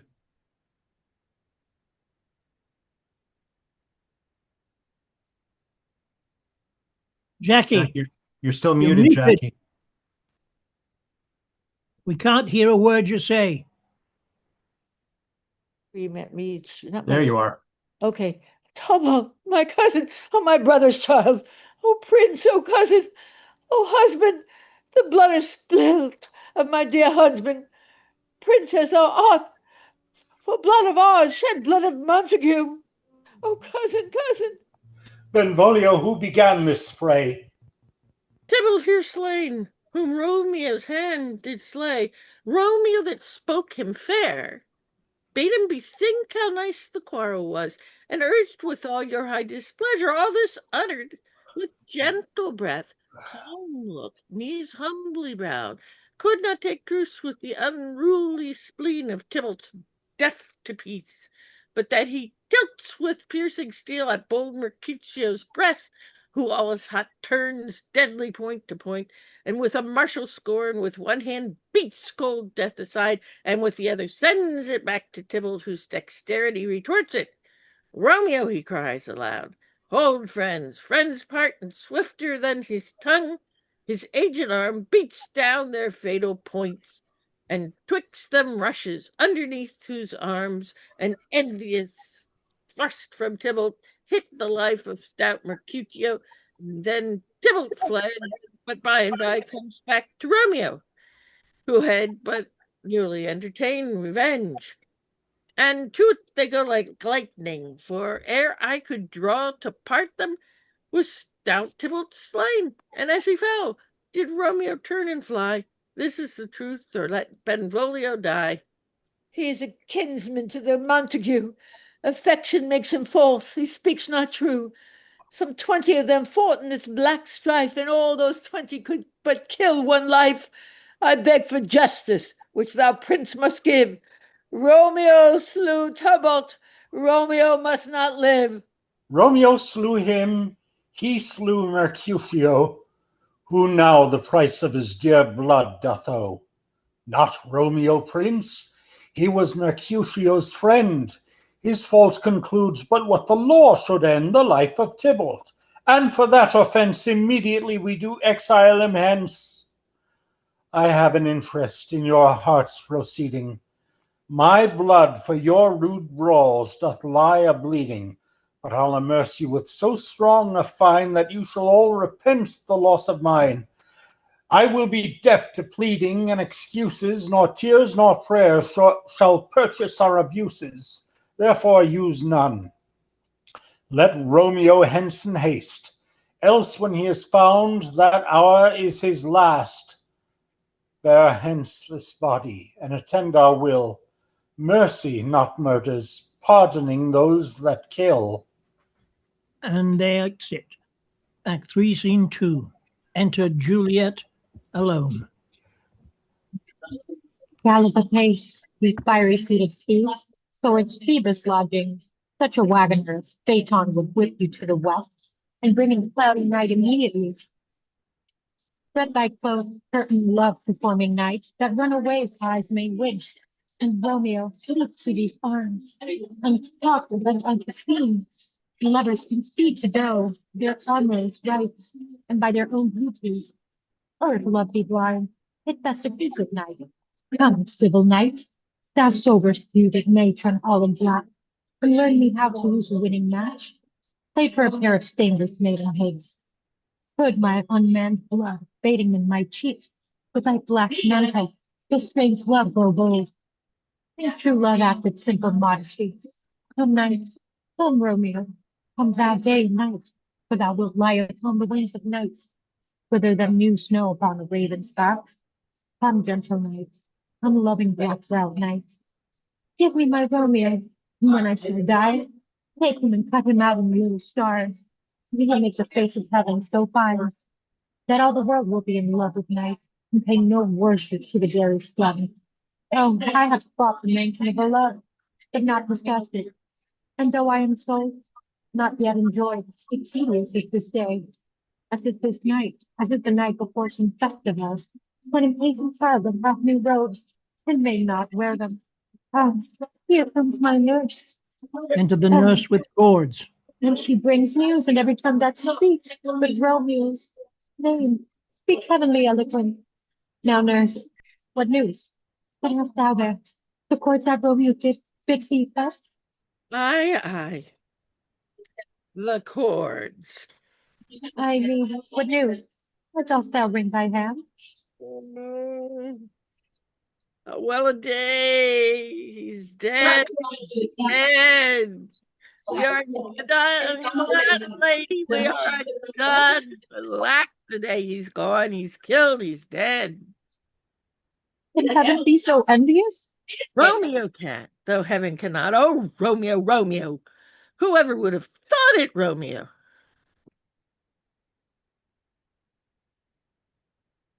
You're muted, Daniela. Sorry. No. What devil art thou that doth want torment and death? His portrait should be roared in dismal hell. Hath Romeo slain himself?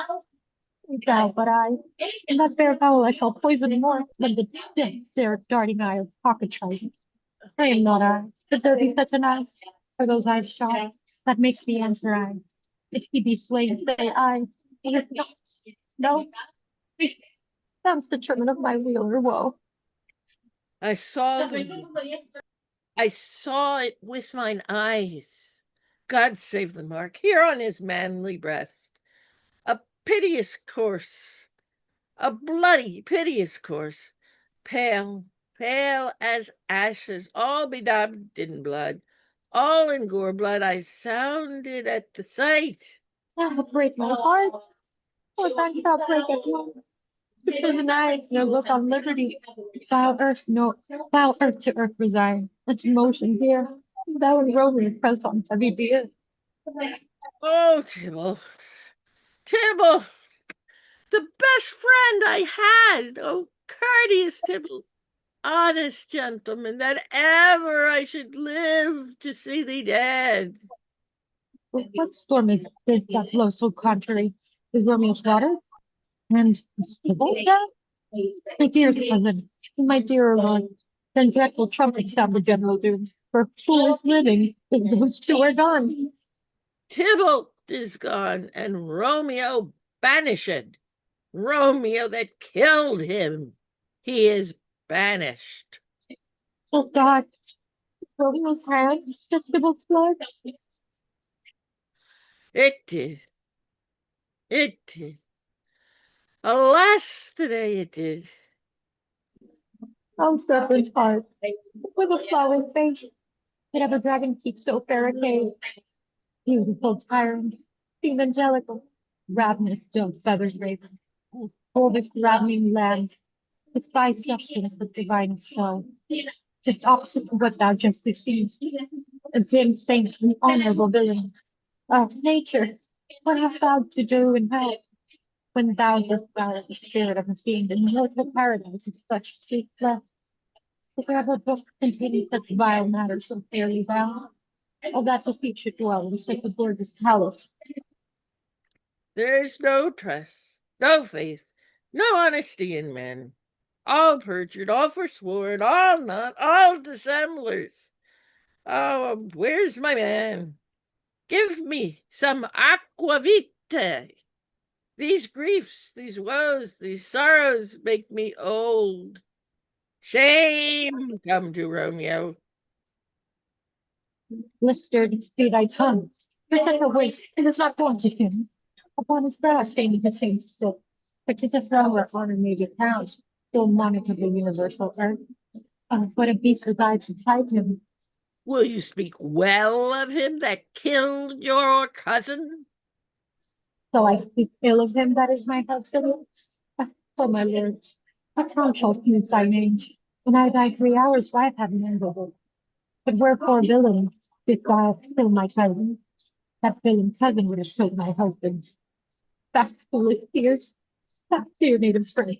Your tributary drops belong to woe. If you mistaking offer up to joy, my husband lives that Tybalt would have slain. And Tybalt dead that would have slain my husband. All has his comfort. Wherefore weep I then? Some words there were worse than Tybalt's death. That murdered me. I would forget it things.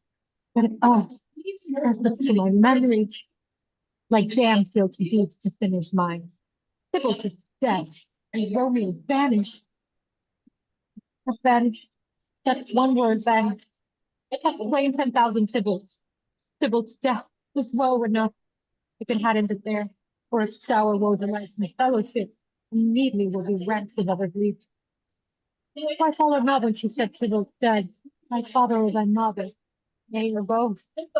Which modern lamentation I have moved, for which her rear word, following Tybalt's death. Romeo is vanished to speak that word. His father, mother, Tybalt, Romeo, Juliet, all slain, all dead. Romeo is banished. There is no end, no limit, measure bound. That word death. No words can that will die. Where is my father? Oh, my mother next. Weeping and wailing over Tybalt's corpse. Will you go to them? I will bring you thither. Wash they his wounds with tears. Mine shall be spent when theirs are dry for Romeo's vanishing. Pick up those coats, or ropes you are beguiled. Both you and I for Romeo is exiled. He made me for a highway to my bed, but I am made thy maiden's widow. Come forth, come night, I shall my wedding bed, and doth not Romeo take my maiden head. Hie to your chamber. I'll find Romeo to comfort you. I wot well where he is. Hark ye, your Romeo will be here at night. I'll to him. He is hid at Lauren's cell. Find him. Give this ring to my true knight, and bid him come. Take his last farewell. And the exit. Act 3, Scene 3. Enter the Friar and Romeo. Romeo, come forth. Come forth, thou fearful man. Affliction is enamored of thy parts, and thou art wedded to calamity. Father, what news? What is the prince's doom? What sorrow craves acquaintance at my hand that I yet know not? Too familiars, my son, with such sour company. I bring thee tidings of the prince's doom. What less than doomsday is the prince's doom? A gentler judgment vanished from his lips, not body's death, but body's banishment. Ha! Banishment. Be merciful, say death, for exile hath more terror and terror in his look. Much more than death. Do not say banishment. Here from Verona art thou banished. Be patient, for the world is broad and wide. There is no world without Verona walls, but purgatory, torture, hell itself. Hence banished is banished from the world. And world's exile is death, and banished is death. And calling death banished, thou cuttest my head off with a golden axe, and smilest upon the stroke that murders me. Oh, deadly sin! Oh, rude unthankfulness! Thy fault our law calls death, but the kind prince, taking thy part, hath rushed aside the law and turned that black word death to banishment. This is dear mercy, and thou seest it not. 'Tis torture and not mercy. Heaven is here where Juliet lives, and every cat and dog and little mouse, every unworthy thing, live here in heaven and may look on her. But Romeo may not. More validity, more honorable state, more courtship lives in carrion flies than Romeo. They may seize on the white wonder of dear Juliet's hand, and steal immortal blessing from her lips, who even in a pure and vestal modesty still blush as thinking their own kisses sin. This may flies do, when I from this must fly, and sayest thou yet that exile is not death? But Romeo may not, he is banished. Hast thou no poison mix, no sharp ground night, no sudden mean of death, that though near so mean, but banished to kill me, banished. Oh, friar, the damned used that word in hell. Howlings attended, how hast the heart being a divine, a ghostly confessor, a sin absolver, my friend professed to mangle me with that word, banished. Then, fond madman, hear me speak. Oh, thou wilt speak again of banishment. I'll give thee armor to keep off that word. Adversity, sweet milk, philosophy, to comfort thee, though thou art banished. Yet banished, hang up philosophy, unless philosophy can make a Juliet, displant a town, reverse a prince's doom. It helps not, it prevails not. Talk no more. Oh, I see then that madmen have no ears. How should they when wise men have no eyes? Let me despair with thee of thy estate. Thou canst not speak of that thou dost not feel. Wert thou as young as Juliet, my love, and I were but married, Tybalt murdered, doting like me, and like me banished. Thou mightest thou speak, mightest thou tear that hair, and fall upon the ground as I do now, taking the measure of an unmade grave. Enter the nurse and knocks. Arise, what knocks? Good Romeo, hide thyself. Not I, unless the breath of heart-sick groans mist-like enfold me from the search of eyes. Hark how they knock. Who's there? Romeo, rise. Thou wilt be taken. Stand a while. Stand up. Run to my study, and by God's will, what simpleness is this? I come. I come. Who knocks so hard? Whence come you? What's your will? Let me come in, and you shall know my errand. I come from Lady Juliet. Welcome, then. Oh, holy friar. Oh, tell me, holy friar. Where's my lady's lord? Where's Romeo? There on the ground, with his own tears made drunk. Oh, he is even in my mistress' case, just in her case. Oh, woeful sympathy, piteous predicament, even so lies she, blubbering and weeping, weeping and blubbering. Stand up, stand, and you be a man. For Juliet's sake, for her sake, rise and stand. Why should you fall into so deep an oh? Nurse, Ah, sir. Death is the end of all. Speakest thou of Juliet? How is it with her? Doth not she think me an old murderer, now that I have stained the childhood of our joy, with blood removed but little from her own? Where is she, and how doth she? And what says my concealed lady to our concealed love? Oh, she says nothing, sir, but weeps and weeps, and now falls on her bed, and then starts up, and Tybalt calls, and then on Romeo cries, and then down falls again. As if that name, shot from the dead level of a gun, did murder her, as the name's cursed hand murdered her kinsman. Oh, tell me, friar, tell me, in what vile part of this anatomy doth my name lodge? Tell me, that I may sack that hateful mansion. Oh, hold thy desperate hand. Art thou a man? Thy form cries out thou art. Thy tears are womanish. Thy wild acts denote the unreasonable fury of a beast. The unseemly woman and a seeming man. An ill-beseeming beast and seeming both. Thou hast amazed me. By my holy order, I thought thy disposition better tempered. Hast thou slain Tybalt? Wilt thou slay thyself and slay thy lady that in thy life lies by doing damned hate upon thyself? Why railst thou on thy birth? The heaven and earth, since birth and heaven and earth, all three do meet in thee at once, which thou at once wouldst lose. Fie, thou shamest thy shape, thy love, thy wit, which like a usurer is boundest in all, and usest none in that true use indeed, which should bedeck thy shape, thy love, thy wit. Thy noble shape is but a form of wax, digressing from the valor of a man, thy dear love sworn, but hollow perjury, killing that love which thou hast vowed to cherish. Thy wit, that ornament to shape and love, misshapen the conduct of them both, like powder in a skilless soldier's flask is set fire by thine own ignorance, and thou dismembered with thine own defense. What? Rouse thee, man! Thy Juliet is alive, for whose dear sake thou wast but lately dead. There art thou happy. Tybalt would kill thee, but thou slewest Tybalt. There art thou happy. The law that threatened death became my friend and turned it to exile. There art thou happy.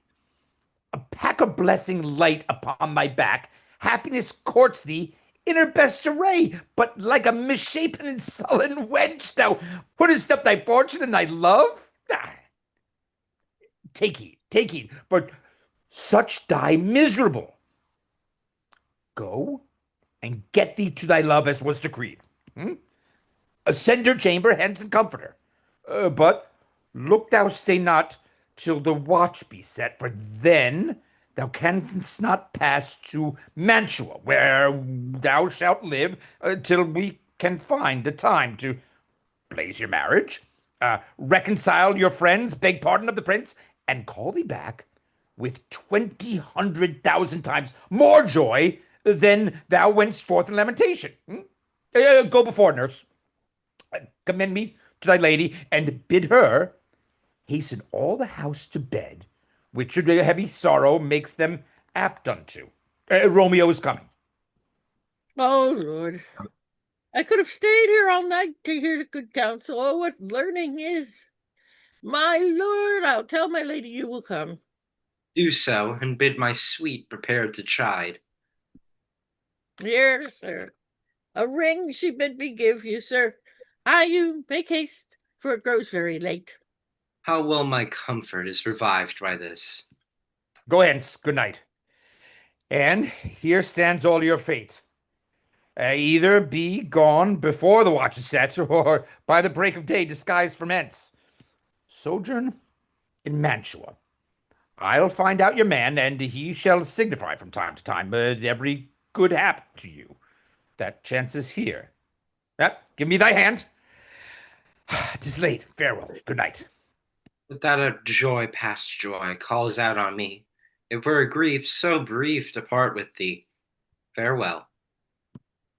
And the exit. Act 3, Scene 4. Enter old Capulet, his wife, and Paris.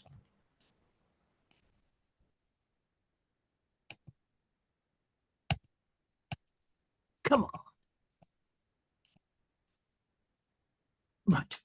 Things have fallen out so unluckily that we have had no time to move our daughter.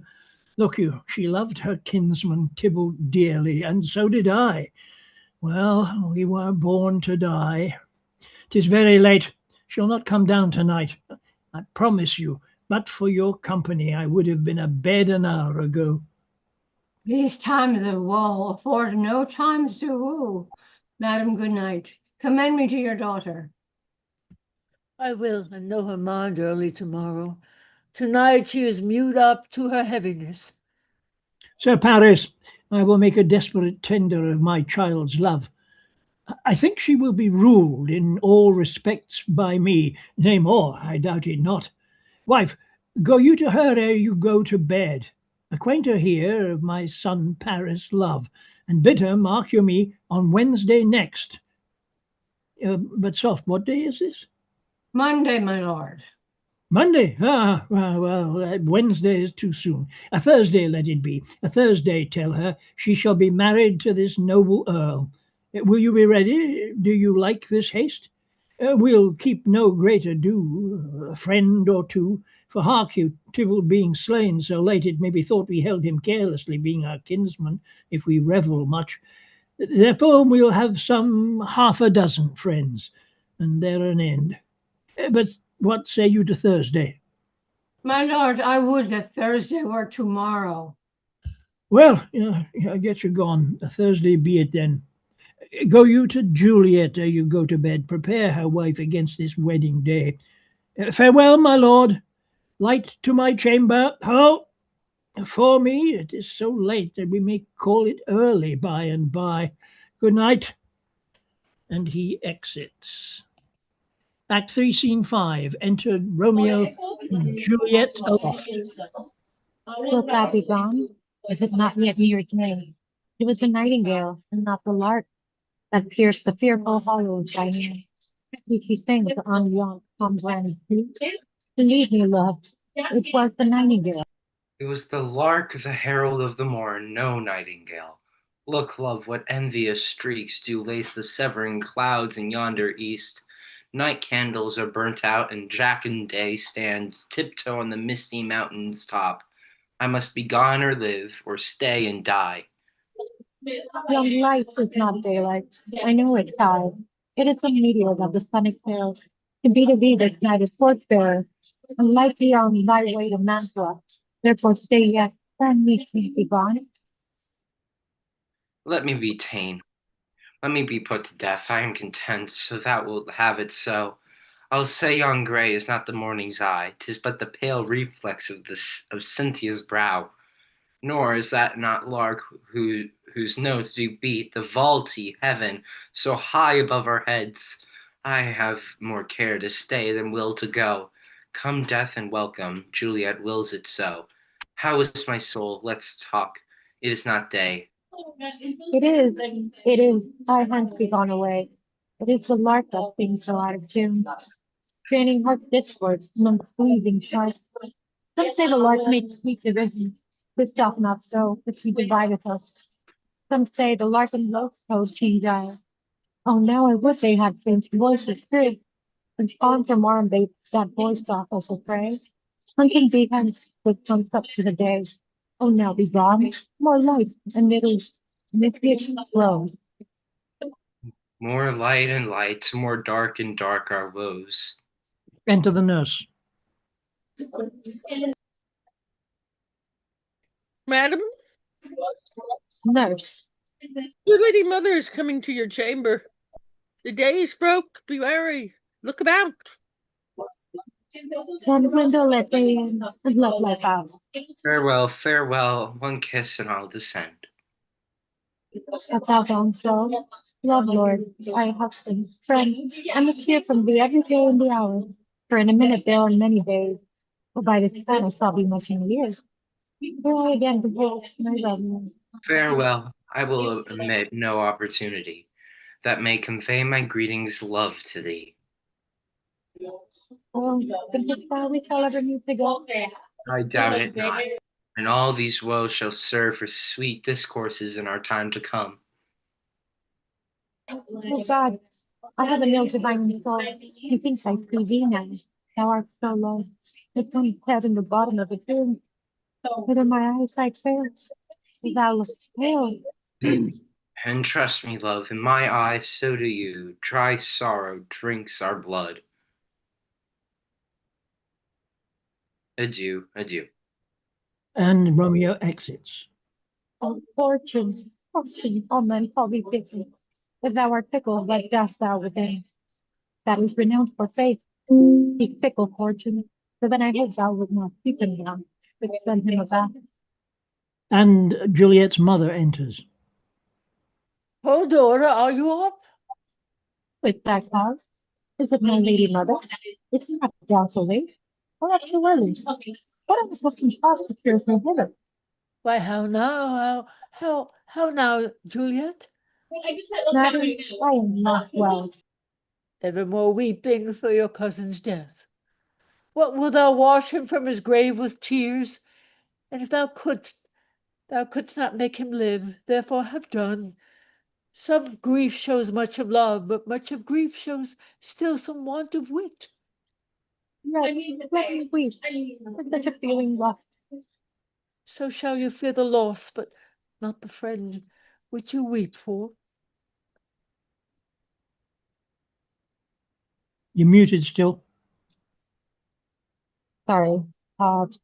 Feeling so the loss, I cannot choose but ever weep the friend. Well, girl, thou weepest not so much for his death as that the villain lives which slaughtered him. What villain, madam? That same villain, Romeo. Villain indeed, be many miles asunder. God pardon, I go with all my heart, and yet no man likes me. God grieve my heart. That is because the traitor lives. I, madam, from the breach of these my hand, would none but I might vent my cousin's death. Will have vengeance for it, fear thou not.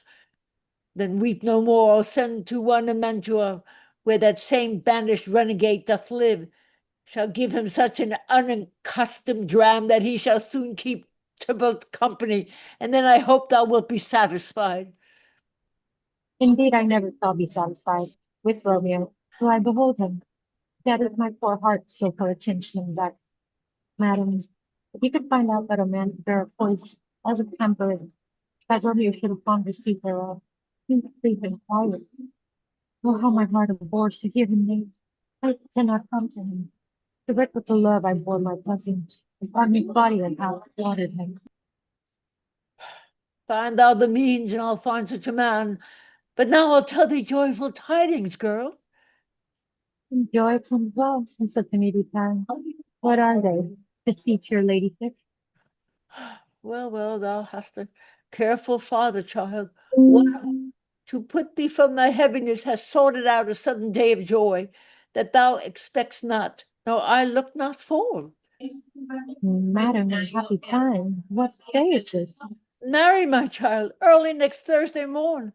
The gallant young and noble gentleman, the county Paris at St. Peter's Church, shall happily make thee a joyful bride. Now by St. Peter's Church, and Peter too. He shall not make me their joyful bride. I wonder at this haste, that I must swear ere that he should be husband comes to woe. I pray you tell my lord and father, madam, I will not marry that, and when I do, I swear it shall be Romeo. And you know I hate rather than hens. These are news and bees. Here comes your father, tell him yourself, and see how he will take it at your hands.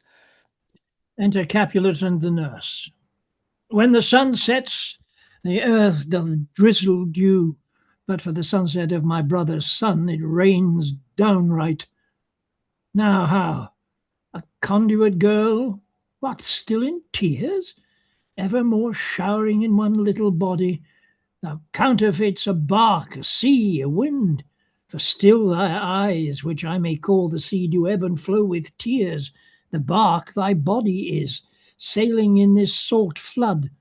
The winds thy sighs, who raging with the tears, and they with them, without a sudden calm will overset the tempest tossed body. How now, wife, have you delivered to her our decree? Ay, sir, but she will none. She gives you thanks. I would the fool were married to her grave. Soft. Take me with you. Take me with you, wife. How, will she none? Does she not give us thanks? Is she not proud? Does she not count her blessed? Unworthy as she is, that we have wrought so worthy a gentleman to be her bridegroom? Not proud you have, but thankful that you have.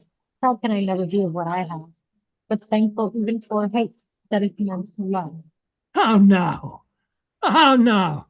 Chopped logic, what is this? Proud? And I thank you, and I thank you not. Thank me no thankings, nor proud me no prouds, but fettle your fine joints against Thursday's next, to go with Paris to St. Peter's Church, or I will drag thee on a hurdle thither. Out, you green sickness carrier, and out your baggage, you tallow face. Fie, what are you mad? Good father, I beseech you on my knees. Fear me with patience, but to speak a word. Hang thee, thou young baggage, disobedient wretch. I tell thee what, get thee to church a Thursday, or never after look me in the face. Speak not, reply not, do not answer me. My fingers itch. Wife, we scarce thought us blessed that God had lent us but this only child, and now I see this one is one too much, and that we have a curse in having her. Out on her, Hilding. Our God in heaven bless her. You are to blame, my lord, to rate her so. And why, my lady Wisdom? Hold your tongue. Good Prudence, smatter with your gossip. Go. I speak no treason. Father, oh God, may not one speak? Peace, you mumbling fool. Utter your gratitude or a gossip's bowls, for here we need it not. You are too hot. God's bread, it makes me mad. Day, night, hour, ride, time, work, play, alone in company, still my care hath been to have her matched. And having now provided a gentleman of noble parentage, of fair demeans, youthful and nobly allied, stuffed, as they say, with honourable parts, proportioned as one's thought would wish a man, and then to have a wretched puling fool, a whining mappet in her fortune's tender, to answer, I'll not wed, I cannot love, I am too young, I pray you pardon me. But, and you will not wed, I'll pardon you, grace where you will, you shall not house with me. Look to't, think on't, I do not use to jest, Thursday is near, lay hand on heart, advise, and you be mine. I'll give you to my friend, and you be not hang, beg, starve, die in the streets, for by my soul I'll ne'er acknowledge thee, nor what is mine shall never do thee good. Trust to it. Bethink you, I'll not be forsworn. And he exits. Is there no pity sitting in the clouds that seethes into the bottom of my grief? Oh, sweet my mother, cast me not away. Delay this marriage for a month, a week, or if you do not, make a bridal bed in that dim monument with Tybalt and I. Oh, take not to me, for I'll not speak a word. Do as thou wilt, for I have done with thee. And she exits. Oh God, oh nurse, how shall this be prevented? My husband is unmade, my faith in heaven. How shall that faith return again to earth? Unless that husband send it me from heaven by leading earth? Comfort me, counsel me. Alas, alas, that heaven should practice that strategy upon so spotless God to take my soul. What think thou? Hast thou not a word of joy? And comfort, nurse. Faith, here it is. Romeo is banished, and all the world to nothing, that he dares ne'er come back to challenge you. Or if he do, it needs must be by stealth. Then, since the case so stands as now it doth, I think it best you married with the county. Oh, he's a lovely gentleman. Romeo's a dishclout to him, an equal, madam, hath not so green, so quick, so fair an eye as Paris hath. Beshrew my very heart, I think you are happy in this second match, for it excels your first, or if it did not, your first is dead, or 'twere as good he were, as living here, and you no use of him. Speakest thou from thy heart? And for my soul, too, or else beshrew them both. Amen. What? Well, thou hast comforted me marvelous much. Go in and tell my lady I am gone, having displeased my father, the Lord Cell, to make confessions and to be absolved. Marry, I will, and this is wisely done.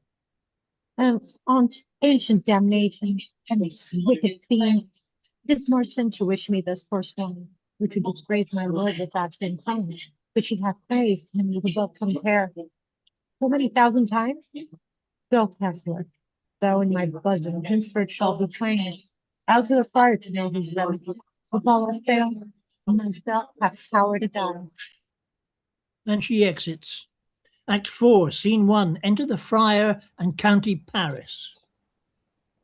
On Thursday, sir. The time is very short. Kitty. I'm not. Oh, all right. Just a minute. Page 105, Act 4, My Scene 1. Father Cabinet will have it so, and I am nothing slow to slack his haste. You say you do not know the lady's mind? Uneven is the course. I like it not. Immoderately she weeps for Tybalt's death, and therefore have I little talk of love, for Venus smiles not in a house of tears. Now, sir, her father counts it dangerous that she doth give her sorrow so much sway, and in his wisdom hastes our marriage to stop the inundation of her tears, which too much minded by herself alone may be put from her by society. Now, do you know the reason of this haste? I would I knew not why it should be slowed. Look, sir, here comes the lady towards my cell. Enter Juliet. Happily that met my lady and my wife. That may be, sir, but I may go I. That may be, must be love on Thursday next. But something shall be. That's a certain text. Come you to make confession to this father? To answer that, I can confess to you. Do not deny to him that you love me. I will confess to you that I love you. So will ye. I am sure that you love me. If I do so, it will be of more price than exposed behind your back. Empty. Poor soul, thy face is much abused with tears. The tears have got small victory by that, for it was bad enough before they fight. Thou wrongest it more than tears with that report. That is no longer, sir. It is the truth. What I say, speak it without faith. Thy face is mine, and thou hast slandered it. It may be so, for it is not mine own. Are you at leisure, Holy Father, now? Or shall I come to you at evening mass? My leisure serves me pensive daughter now. My lord, you must entreat the time alone. I'd shield I should disturb devotion. Juliet, on Thursday early will I rouse ye. Till then, adieu, and keep this holy kiss. And Paris exits. Oh, shut the door, because thou hast done so. Come meet with me. Have hope, have spare, have help. Oh, Juliet, I already know thy grief. It streams me past the compass of my wits. I hear thou must, and nothing may prorogue it. On Thursday next, be married to this county? Tell me not, friar, that thou hearest of this, unless thou tell me how I may prevent it. If in thy wife's wisdom thou canst give no help, do thou become my resolution wise, with this night, I'll help it presently. God joined my heart in union while our hands, and here this hand by these to rest and see us. Happy believing and the deed. True heart with treacherous revolt. Turn to another, this shot saving both. Therefore, at thy long speak, and give me some pleasant counsel. Or behold, the screens of me, bloody night, shall place from the ear, arbitrating that. Commission by human heart, good to know if you true honor bring. Be not so long to speak, I long to die. What thou speak not with remedy. Hold, daughter. I do spy a kind of hope, which craves as desperate an execution as that is desperate which we would prevent. If, rather than marry County Paris, thou hast the strength of will to stay thyself, then it is likely thou wilt undertake a thing like death to chide away the shame that copes with death himself, to scrape from it. And if thou darest, I'll give thee remedy. Rather than marry Paris, for what the battlements of any power, or walk in thievish ways, or bid me lurk where serpents are. He, roaring beer, tightening knuckles and charging house.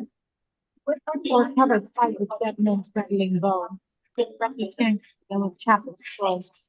Or bid me go into a new made grave, and hide me with a dead man in his grave. Think that to hear them hold, hath made me tremble. I will do it without fear or death, to live an unstained life, sweet love. Hold then. Go home. Be merry. Give consent to marry Paris.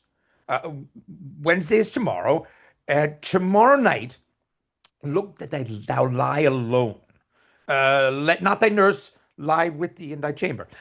Take thou this vial, being then in bed, and this distilling liquor drink thou off. When presently through all thy veins shall run a cold and drowsy humor, for no pulse shall keep his native progress, but surcease, no warmth, no breath shall testify thou livest. The roses in thy lips and cheeks shall fade to many ashes, the eyes' windows fall like death when he shut up the day of life. Each part deprived of supple government shall stiff and stark and cold appear like death. And in this borrowed likeness of shrunk death, thou shalt continue 42 hours, and then awake, as from a pleasant sleep. Now, when the bridegroom in the morning comes to rouse thee from thy bed, they're out there dead. Then, as the manner of our country is, in thy best robes, uncovered on the bier, be borne to burial in thy kindred's grave. Thou shalt be borne to the same ancient vault where all the kindred of the Capulets lie. In the meantime, against thou shalt awake, shall Romeo, by my letters, know our drift. And hither shall he come, and that very night shall Romeo bear thee hence to Mantua, and this shall free thee from this present shame. If no inconsistent toy nor womanish fear bait thy valor in the acting it. Give me, tell me not a share. Hold, get you gone. Be strong and prosperous. In this resolve, I'll send a friar with speed to Mantua with my letters to your lord. Lord, give me strength, and the strength shall help me through it. Farewell, dear father. And they exit. Act 4, Scene 2. Enter Father Capulet, mother, nurse, and serving men, 2 or 3. So many guests invite us as here are rich. Sirrah, go hire me 20 cunning cooks. You shall have none ill, sir, for I'll try if they can lick their fingers. How canst thou try them so? Marry, sir, 'tis an ill cook that cannot lick his own fingers. Therefore, he that cannot lick his fingers goes not with me. Go, be gone. We shall be much unfurnished for this time. What, is my daughter gone to Friar Lawrence? Aye, forsooth. Well, he may chance to do some good on her. A peevish, self-willed harlotry it is. And Juliet enters. Now see how she comes from shrift, with merry look. Oh, now, my headstrong, where have you been gadding? Where I have learned me to repent the sin of disobedient opposite to you and your behest, and am enjoined by holy Lawrence to fall prostrate here, to beg your pardons. Pardon, I beseech you. Henceforward I am ever ruled by you. Send for the county. Go tell him of this. I'll have this knot knit up tomorrow morning. I met the youthful lord at Lawrenceville, and gave him what becomes love I want, not stepping over the bounds of modesty. Why am I glad on't? This is well. Stand up. This is as should be. Let me see the county. Ay, marry, go, I say, and fetch him hither. Now, afore God, this reverend holy friar, all our whole city is much bound to him.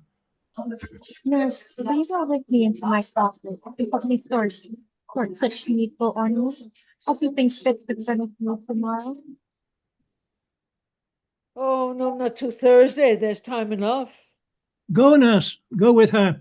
We'll to church tomorrow. Juliet and the nurse exit. We shall be short in our provision. 'Tis not near right. Tush, I will stir about, and all things shall be well. I warrant thee, wife. Go thou to Juliet. Help to deck her up her. I'll not to bed tonight. Let me alone. I'll play the housewife for this once. But ho! They are all forth. Well, I will walk myself to County Paris to prepare him up against tomorrow. My heart is wondrous light, since this same wayward girl is so reclaimed. And Capulet and his wife exit. Act 4, Scene 3. Enter Juliet and nurse.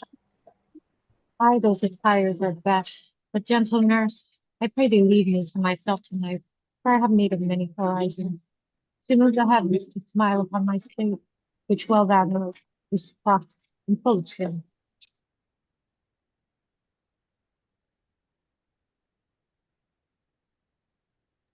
Lady Capulet. Good night. Get thee to bed and rest, for thou hast need. No, Yeah, we skipped a line. What are you busy holding in my head?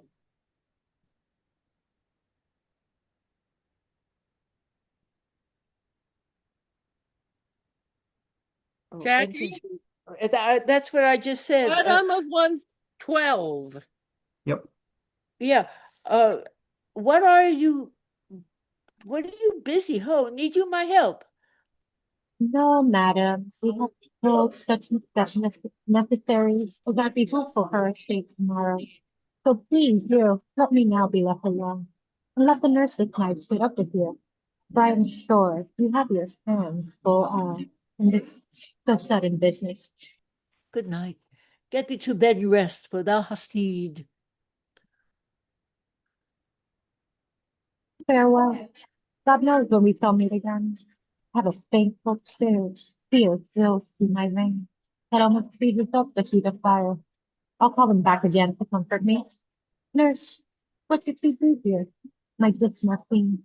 I needs must act alone. Come, Vile. What if this mixture do not work at all? Will I be married then tomorrow morning? No, no, this shall forbid it. Lie thou there. What if it be a poison, which the friar suddenly hath ministered to have me dead? At least in this marriage he should be dishonored, because he married me before to Romeo. I fear it is, and yet methinks it should not, for he hath still been tried a holy man. How, if when I am laid into the tomb, I wake before the time that Romeo come to redeem me? There's a fearful point. Shall I not then be stifled in fault? To whose foul mouth no helpsome air breathe in, and there die strangled ere my Romeo. Or if I live, It is not very light. The horrible conceit of death and night, together with the terror of the place, is in a vault, an ancient receptacle. But for these many hundred years, the bones of all my buried ancestors were packed.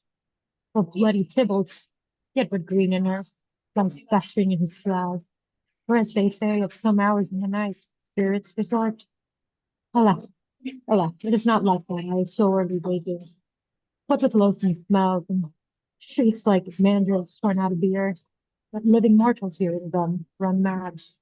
Whereas I wake, shall I not be distraught?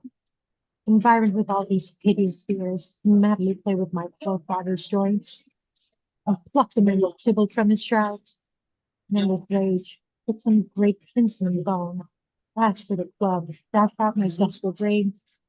Oh, look, methinks I see my cousin's ghost. He did not go near that did fit his body, upon my rapier's point. Stay, Tybalt, stay. Romeo, Romeo, Romeo, here's drink. I drink to thee. Act 4, Scene 4. Enter the lady of the house and the nurse. Hold, take these keys and fetch more spices, nurse. They call for dates and quinces in the pastry. An old Capulet enters. Come, stir, stir, stir. The second cock hath crowed, the curfew bell hath rung. 'Tis 3 o'clock. Look to the baked meats, good Angelica. Spare not for cost. Go, you cut queen, go. Get you to bed. Faith, you'll be sick tomorrow for this night's watching. No, not a whit. What? I have watched her now all night for less cause, and ne'er been sick. Oh, you have been a mouse hunt in your time, but I will watch you from such watching now. Exit the lady and the nurse. A jealous hood. A jealous hood. Now, fellow, what there? Enter 3 or 4 with spits, logs, and baskets. Things for the cook, sir, but I know not what. Make haste, make haste. Sirrah, fetch drier logs. Call Peter. He will show you where they are. I have a head, sir, that will find out logs and never trouble Peter for the matter. Mass and well said, a merry whoreson. Thou shalt be loggerhead, good father. 'Tis day. Music plays. The county will be here with music straight, for so he said he would. I hear him near. Nurse, wife, what ho? What nurse, I say. Enter the nurse. Go waken Juliet. Go and trim her up. I'll go and chat with Paris. Aye, make haste, make haste. The bridegroom, he's come already. Make haste, I say. Act 4, Scene 5. Enter the nurse. Mistress! What mistress? Juliet! Fast I warrant her, she. Why, lamb, why, lady, fire's like a bed. Why, love, I say, lady, sweetheart, why, bride? What, not a word? You take your penny's worth now. Sleep for a week. For the next night, I warrant you sleep for. For the next night, I warrant the county Paris hath set up his rest, that you shall rest but little, God forgive me. Marry and amen. How sound is she asleep? I must needs wake her. Madam, madam, madam. Aye, let the county take you in your bed. He'll fright you up, if faith. Will it not be? What, dressed and in your clothes and down again? I must needs wake you. Lady, lady, lady. Alas, alas, how, my lady's dead. Oh, well a day that ever I was born. Some aquavita, ho, my lord, my lady. What noise is here? Oh, lamentable day. What is the matter? Look, look, oh, heavy day. Oh, look, my child, my only life. Revive, look up, or I will die with thee. Help, help, call help, help. Enter the father. For shame, bring Juliet forth. Her lord is come. She's dead, deceased. She's dead. Alack the day. Alack the day, she's dead. She's dead. She's dead. Ah, let me see her. Oh, alas, she's cold. Her blood is settled and her joints are stiff. Life and those lips have long been separated. Death lies on her like an untimely frost upon the sweetest flower of all the field. Oh, Oh, lamentable, lamentable day. Oh, sorry. Woeful time. Death that hath ta'en her hence to make me wail ties up my tongue and will not let me speak into the friar and the county. Come. Is the bride ready to go to church? Ready to go, but never to return. Oh, son, the night before thy wedding day hath death lain with thy wife. There she lies, flower as she was, deflowered by him. Death is my son-in-law, death is my heir. My daughter he hath wedded. I will die and leave him all life living, all his deaths.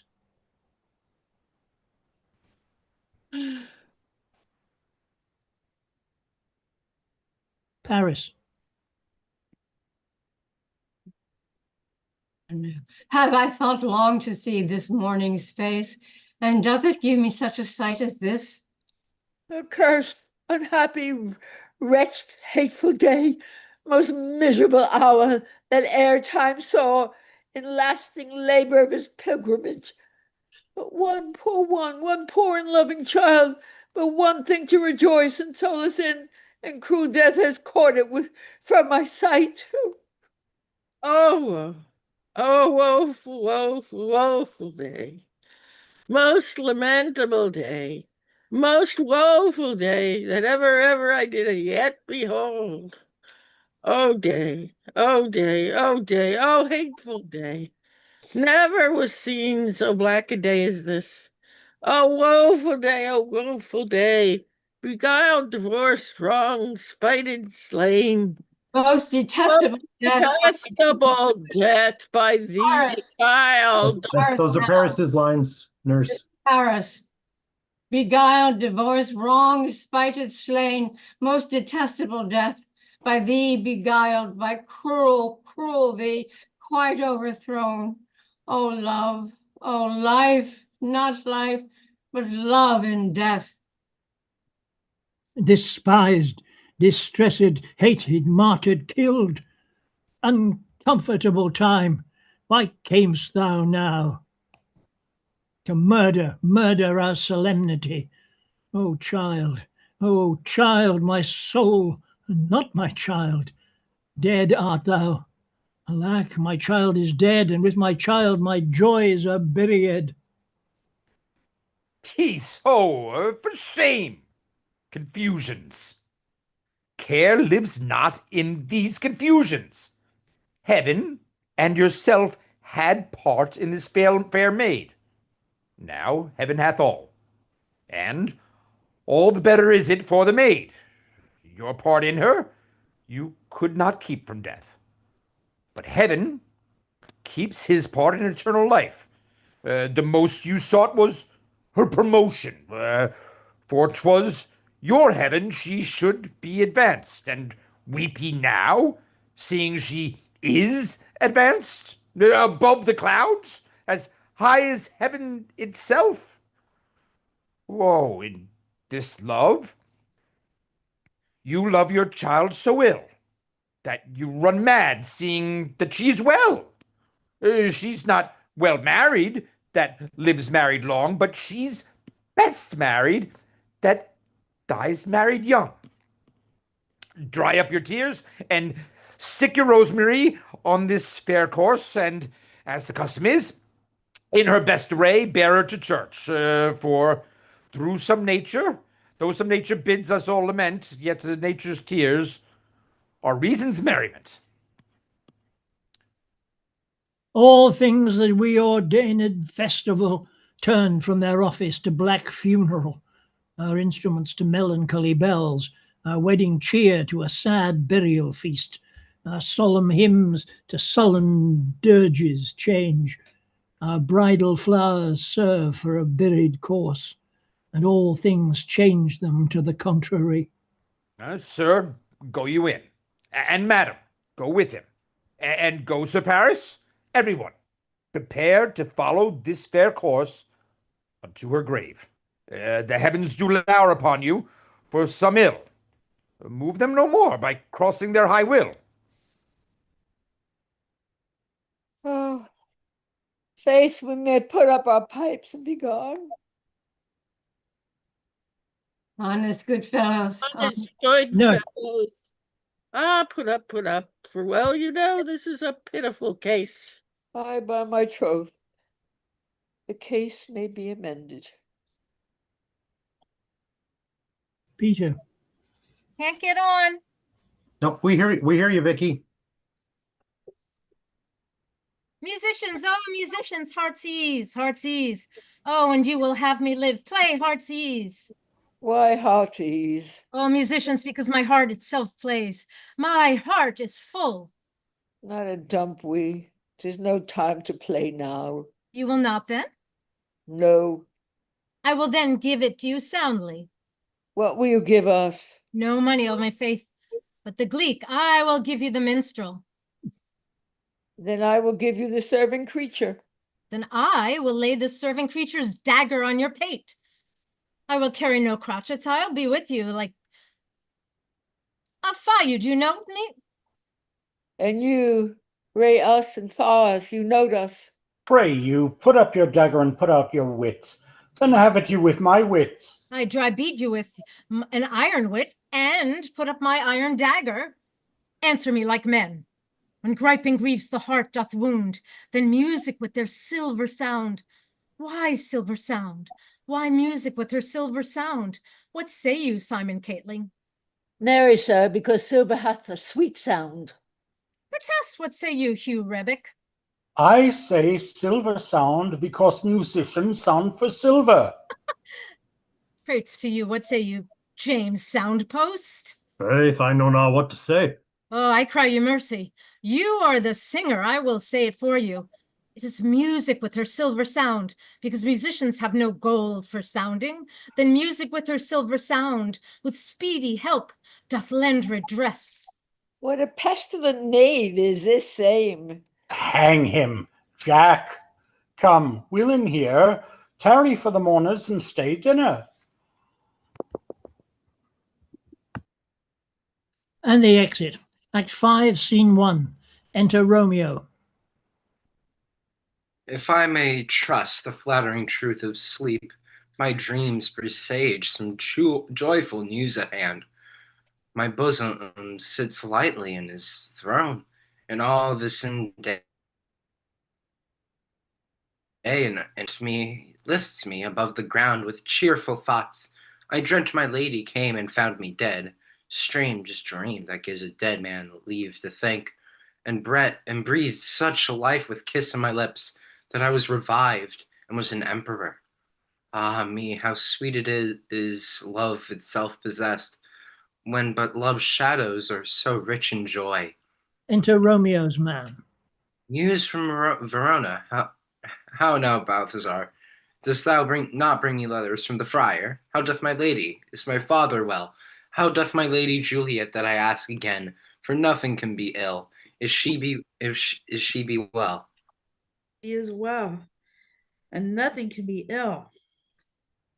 Her body sleeps in Capel's monument, and her immortal part with angels live. I saw her laid low in her kindred's vault, and presently took post to tell it you. Oh, pardon me for bringing these ill news, since you did leave it for my office, sir. Is it even so? Then I deny you, stars. Thou you knowest my lodging, get me ink and paper, and hire post horses. I will hence tonight. I do beseech you, sir, have patience. Your looks are pale and wild, and do import some misadventure. Hush, thou art deceived. Leave me, and do the thing I bid thee do. Hast thou no letters to me from the friar? No, my good lord. No matter. Get thee gone, and hire those horses. I'll be with thee straight. Well, Juliet, I will lie with thee tonight. Let's see for means, so mischief thou art swift to enter in the thoughts of desperate men. I do remember an apothecary, and hereabout dwells, which late I noted in tattered weeds with overwhelming brows, calling him simples. Meager were his looks, sharp misery had worn him to the bones, and in his needle shopatoiters hung, an alligator stuffed, and other skins of ill-shaped fishes, and about his shelves a beggarly account of empty boxes, green earthen pots, bladders, and musty seeds, remnants of pack thread and an old cakes of roses were thinly scattered to make up a shoe. Noting this penury, to myself I said, and if a man did need a poison now, whose sale is present death in Mantua, here lives a caitiff wretch would sell it to him. Oh, this same thought did forerun my need, and this same needy man must sell it to me. As I remember, this should be the house, being holy day. The beggar's shop is shut. What ho! Apothecary! Who calls so loud? Come hither, man. I see that thou art poor. Hold, there is 40 ducats. Let me have a dram of poison, such soon speeding gear as will disperse itself throughout all the veins, that the life-weary taker may fall dead, and that the trunk may be discharged of breath as violently as hasty powder fired doth hurry from the fatal cannon's womb. Such mortal drugs I have, but Mantua's laws, death to any he that utters them. Art thou so bare and full of wretchedness, and fierce to die? Famine is in thy cheeks, need and oppression starveth in thy eyes. Contempt and beggary hangs upon thy back. The world is not thy friend, nor the world's law. The world affords no law to make thee rich. Then be not poor, but break it, and take this. My poverty, but not my will, consents. I pray thy poverty, and not thy will. Put this liquid in any liquid thing you will, and drink it off. And if you have strength of 20 men, would dispatch you straight.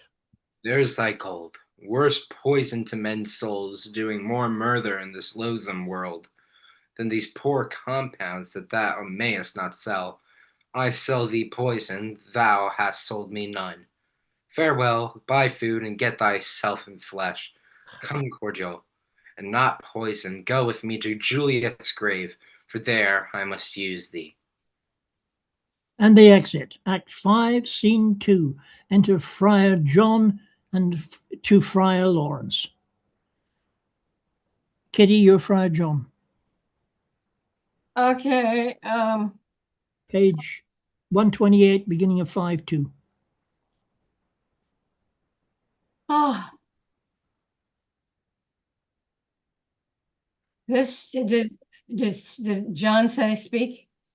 John starts with Holy Franciscan Friar, Brother Ho. The same should be the voice of Friar John. No. You're reading John. You're John. You're reading Friar John. Oh, I am. Oh, okay.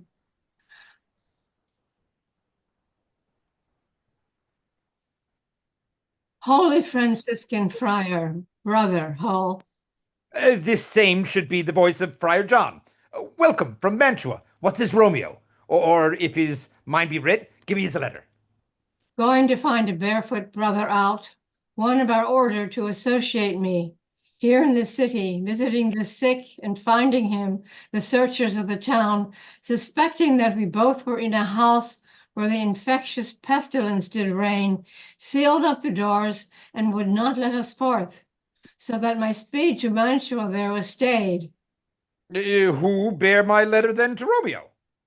I could not send it. Here it is again, nor get a messenger to bring it thee. So fearful were they of infection. Oh, unhappy fortune. By my brotherhood, the letter was not nice, but full of charge. Dear import, and the neglecting it may do much danger. Friar John, go hence. Get me an iron crow and bring it straight into my cell. Brother, I'll go and bring it thee. Oh, now I must the monument alone within these 3 hours will bear Juliet wake. She will beshrew me much that Romeo hath had no notice of these accidents. But I will write again to Mantua and keep her at my cell till Romeo come. Oh, poor living corse, closed in a dead man's tomb. And he exits. Act 5, Scene 3. Enter Paris and his page. Give me thy torch, boy, hence, and stand aloft, yet put it out, for I would not be seen. Yonder, under yon young trees lay thee all along, holding thy ear close to the hollow ground, so shall no foot upon the churchyard tread, being loose, unfirm with digging up of graves, but thou shalt hear it.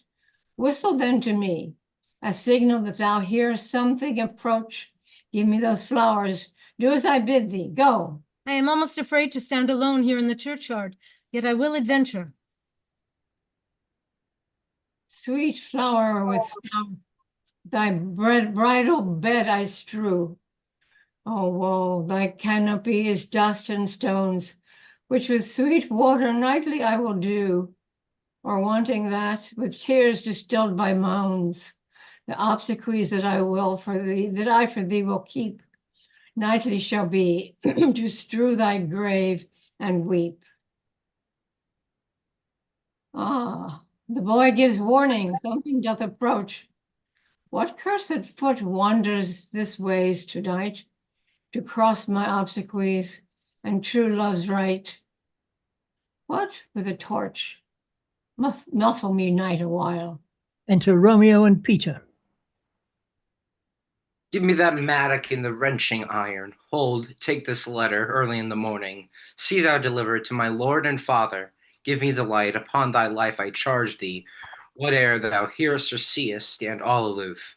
And do not interrupt me in my course. Why I descend into this bed of death is partly to behold my lady's face, but chiefly to take thence from her dead finger a precious ring, a ring that I must use in dear employment. Therefore hence be gone.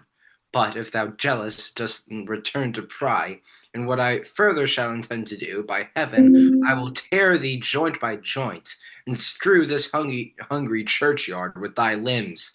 The time and my intents are savage wild, more fierce and more inexorable fair than empty tigers of the roaring sea. I will be gone, sir, and not trouble you. So shalt thou show me friendship. Take thou that. Live and be prosperous, and farewell, good fellow. For all the same, I'll hide me hereabout. His looks I fear, and his intents I doubt. Though detestable, and though room of death, gorged with the dearest morsel of the earth, thus I enforce thy rotten jaws to open, and in despite I'll cram thee with more food. This is that banished haughty Montague that murdered my love's cousin, with which grief it is supposed the fair creature died, and here is come to do some villainous shame to the dead bodies. I will apprehend him. Stop thy unhallowed toil, vile Montague. Can vengeance be pursued farther than death? Condemned villain, I do apprehend thee. Obey and go with me, for thou must die. I must indeed, and therefore came I hither. Good gentle youth, tempt not a desperate man. Flee hence and leave me. Think upon those gone. Let them affright thee. I beseech thee, youth. Put not another sin upon my head by urging me to fury. Oh, be gone. By heaven, I love thee better than myself.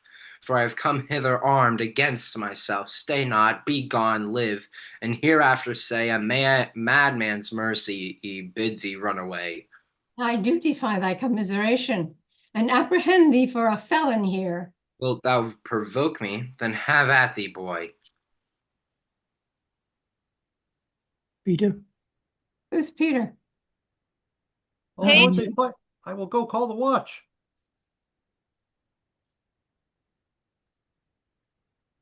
Paris. Oh, I am slain. If thou be merciful, open the tomb, lay me with Juliet. In faith I will. Let me peruse this face, Mercutio's kinsman. Noble County Paris, what said my man, when my betrothed soul did not attend him as we rode? I think he told me Paris should have met airy Juliet. Said he not so, or did I dream it so? Am I mad hearing him talk of Juliet, or to think it was so? Oh, give me thy hand, one, writ me in sorrow misfortune's book. I'll bury thee in a triumphant grave, a grave, oh no, a lanthorn, a slaughtered youth. For here lies Juliet, and her beauty makes this vault of feasting presence full of light. Death, lie thou there, by a dead man entered. How oft, when men are at the point of death, have they become merry, which their keepers call a lightning before death. Oh, how I may call this a lightning. Oh, my love, my wife, death that hath sucked the honey of thy breath, hath had no power yet upon thy beauty. Though are not conquered, beauty's ensign yet is crimson in thy lips and in thy cheeks. And death's pale flag is not advanced there. Tybalt, liest thou there in thy bloody sheet, the bloody sheet? What more favor can I do to thee than when in that hand that cut thy youth in twain, to sunder his that was thy enemy? Forgive me, cousin. Ah, dear Juliet. Why art thou so fair? I will believe, shall I believe, that the unsubstantial death is amorous, and that the lean abhorred monster keeps thee here and dark to be his paramour. For fear of that I will still stay with thee, and never from this palace of dim night depart again. Come lie thou in my arms. Depart again. Here I will remain, with worms that are thy chambermaids. So here will I set up my everlasting rest, and shake the yoke of inauspicious stars from this world-wearied flesh. Eyes, look your last. Arms, take your last embrace, and lips.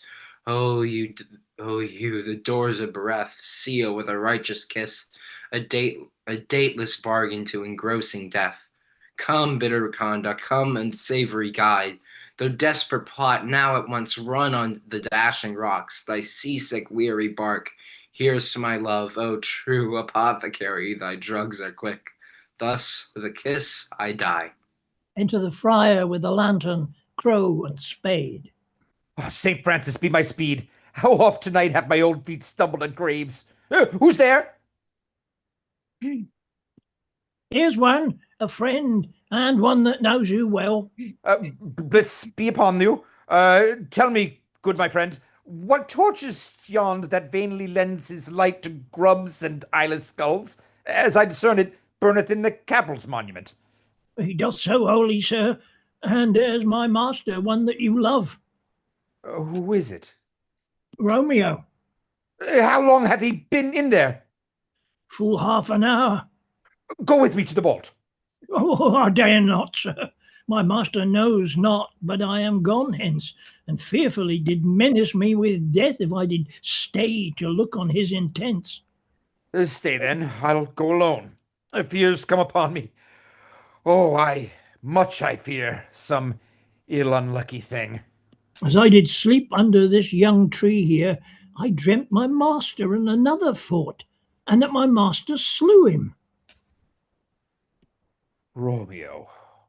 Oh, alack, alack, what blood is this which stains the stony entrance of this sepulchre?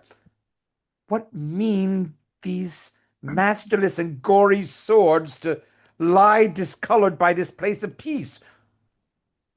Romeo. Oh, pale. Who else? What? Paris, too? And steeped in blood? Ah, what an unkind hour is guilty of this lamentable chance. Ah, me. The lady stirs. Oh, comfortable friar, where's my lord? I do remember well where I should be, and there I am. Where's my Romeo? I hear some noise, lady, come from that nest of death, contagion, and unnatural sleep. a greater power than we can contradict hath thwarted our intents. Come away. Thy husband in thy bosom there lies dead, and Paris too. Come, I'll dispose of thee among a sisterhood of holy nuns. Stay not to question, for the watch is coming. Come, go, good Juliet. I dare stay no longer. Go, get thee And hence, yet, for I will not away. What's here? A cup closed in my true love's hand. Prithee, I see. Poison I see hath been his timeless end. Oh, sure, drunk all, and left nothing behind to help me after. I will kiss thy lips. Haply some poison yet doth hang on them to make me die with a restorative. Thy lips are warm. enter boy and watch. Lead, boy, which way? Juliet, Yes, noise. Then I'll be brief. Oh, happy dagger, this is thy sheath. There rust and let me die. and she kills herself. This is The the place place. that where the torch doth burn.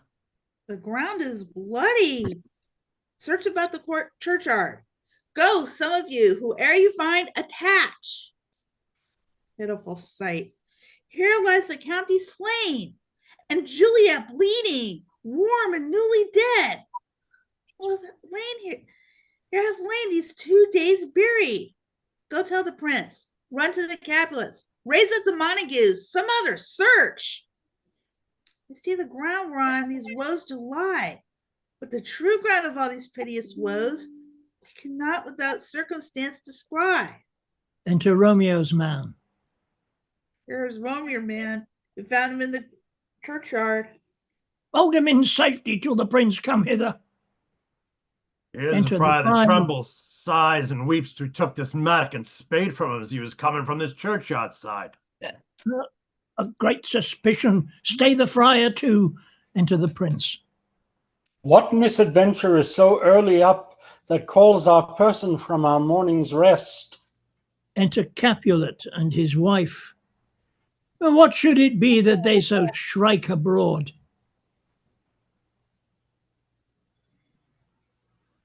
Oh, the people in the streets cry Romeo. Some Juliet and some Paris. Wait a second. I'm sorry, everybody. There's something wrong with my computer today. Here it is. Okay. Some cry Paris. Oh, some Juliet, some Paris, and all run with open cry toward our monument. What fear is this which startles in our ears? Sovereign, here lies the county Paris slain, and Romeo dead, and Juliet dead before, warm and new killed. Search, seek, and know how this foul murder comes. Here is a friar and slaughtered Romeo's man, with instruments upon them fit to open these dead men's tombs. Oh, heaven! Oh, wife, look how our dear daughter bleeds. The dagger has missed stain. For love, his house is empty in the back of Montague, and is missheathed in my daughter's bosom. On me the sight of death is as a bell that warns my old age to sepulchre. Montague enters. Come, Montague, for thou art early up to see thy son and heir now early down. Alas, my liege, my wife is dead tonight. Grief of my son's exile hath stopped her breath. What further woe conspires against my age? Look, and thou shalt see. Oh, thou untaught, what manners isn't this to press before thy father to a grave? Seal up the mouth of outrage for a while, till we can clear these ambiguities and know their spring, their head, their true descent. And then will I be general of your woes and lead you even to death. Meantime forbear, and let mischance be slave to patience. Bring forth the parties of suspicion. I am the greatest. able to do least, yet most suspected, as the time and place doth make me of this direful murder. And here I stand both to impeach and purge myself condemned and myself excused. Then say at once what thou dost know in this. Now, I will be brief, for my short date of breath, if not so long as is a tedious tale. Romeo there is dead, was a husband to that Juliet. And she there dead, that's Romeo's faithful wife. I married them, and their stolen marriage day was Tybalt's doomsday, whose untimely death banished the new made bridegroom from this city, for whom, and not for Tybalt, Juliet pined. You, to remove that siege of grief from her, betrothed and would have married her perforce to County Paris. Then comes she to me, and with wild looks bid me devise some means to rid her from this second marriage, or in my cell there would kill herself. Then I gave her, so tutored by my art, a sleeping potion, which so took effect as I intended, for it wrought on her the form of death. Meantime, I writ to Romeo that he should hither come, and this dire night to help to take her from her borrowed grave, being the time the potion's force should cease. But he, which bore my letter, Friar John, was stayed by accident, and yesternight returned my letter back. Then, all alone, at the prefixed hour of her waking, came I to take her from her kindred's vault, meaning to keep her closely at my cell till I conveniently could send to Romeo. But when I came, some minute ere the time of her awaking, here untimely lay the noble Paris, and true Romeo, dead. She wakes, and I entreated her to come forth and bear this work of heaven with patience, and bear, and then noise did scare me from the tomb. And she, too desperate, would not go with me, but as it seems did violence on herself. All this I know, and the marriage, her nurse is privy, and if aught in this miscarried by my fault, let my old life be sacrificed some hour before my time, unto the rigor of severest law. We still have known thee for a holy man. Where's Romeo's man? What can he say to this? I brought my master news of Juliet's death, and then in post he came from Mantua to this same place, to this same monument. This letter he early bid me give his father, and threatened me with death going in the vault if I departed not and left him there.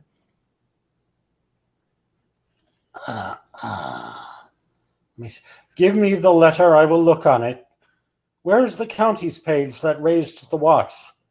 Sirrah, what made your master in this place? He came with flowers to strew his lady's grave, and bid me stand aloof, and so I did. Anon comes one with light to ope the tomb, and by my master drew on him, and then I ran away to call the watch. This letter doth make good the friar's words, their course of love, the tidings of her death. And here he writes that he did buy a poison of a poor apothecary, and therewithal came to this vault to die and lie with Juliet. Where be these enemies? Capulet, Montague, see what a scourge is laid upon your hate, that heaven finds means to kill your joys with love. And I, for winking at your discords too, have lost a brace of kinsmen. All are punished. Oh, brother Montague, give me thy hand. This is my daughter's jointure, for no more can I demand. But I can give thee more, For I will raise a statue in pure gold, that whiles Verona by that name is known, there shall no figure at that rate be set as that of true and faithful Juliet.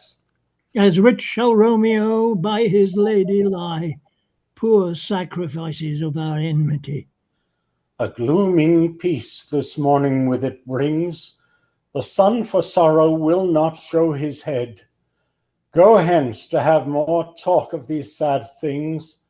Some shall be pardoned and some punished. For never was a story of more woe than this of Juliet and her Romeo. And they exit. That's the name of the play. Okay. All right, we got Well there. done, everybody. Bravo. Well done. Well done. Thank you all so much. I know Glad we I had had an some old hard copy challenges, of the but script. We got there. Got yes. Yeah, just.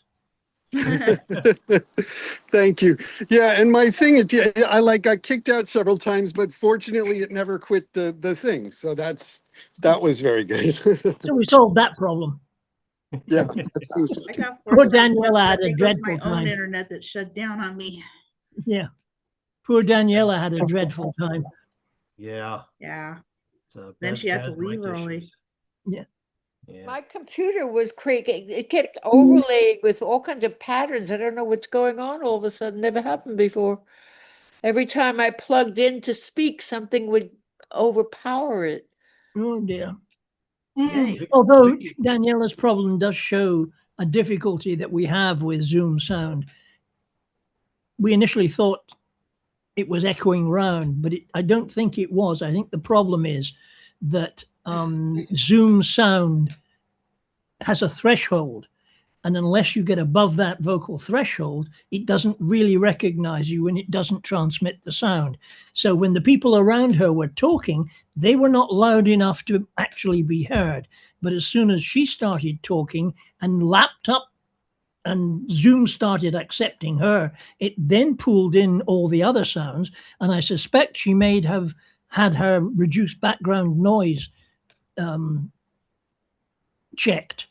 And trying to cope with that, it was a disaster. At one point, I thought her microphone wasn't very good, but I think it was fine. It's just that it was Zoom trying to cope when she It was kicked it up. drawing in other people's voices. Yeah. That's right. That's right. And it got them all in and damaged her vocal quality as well, which is a great shame.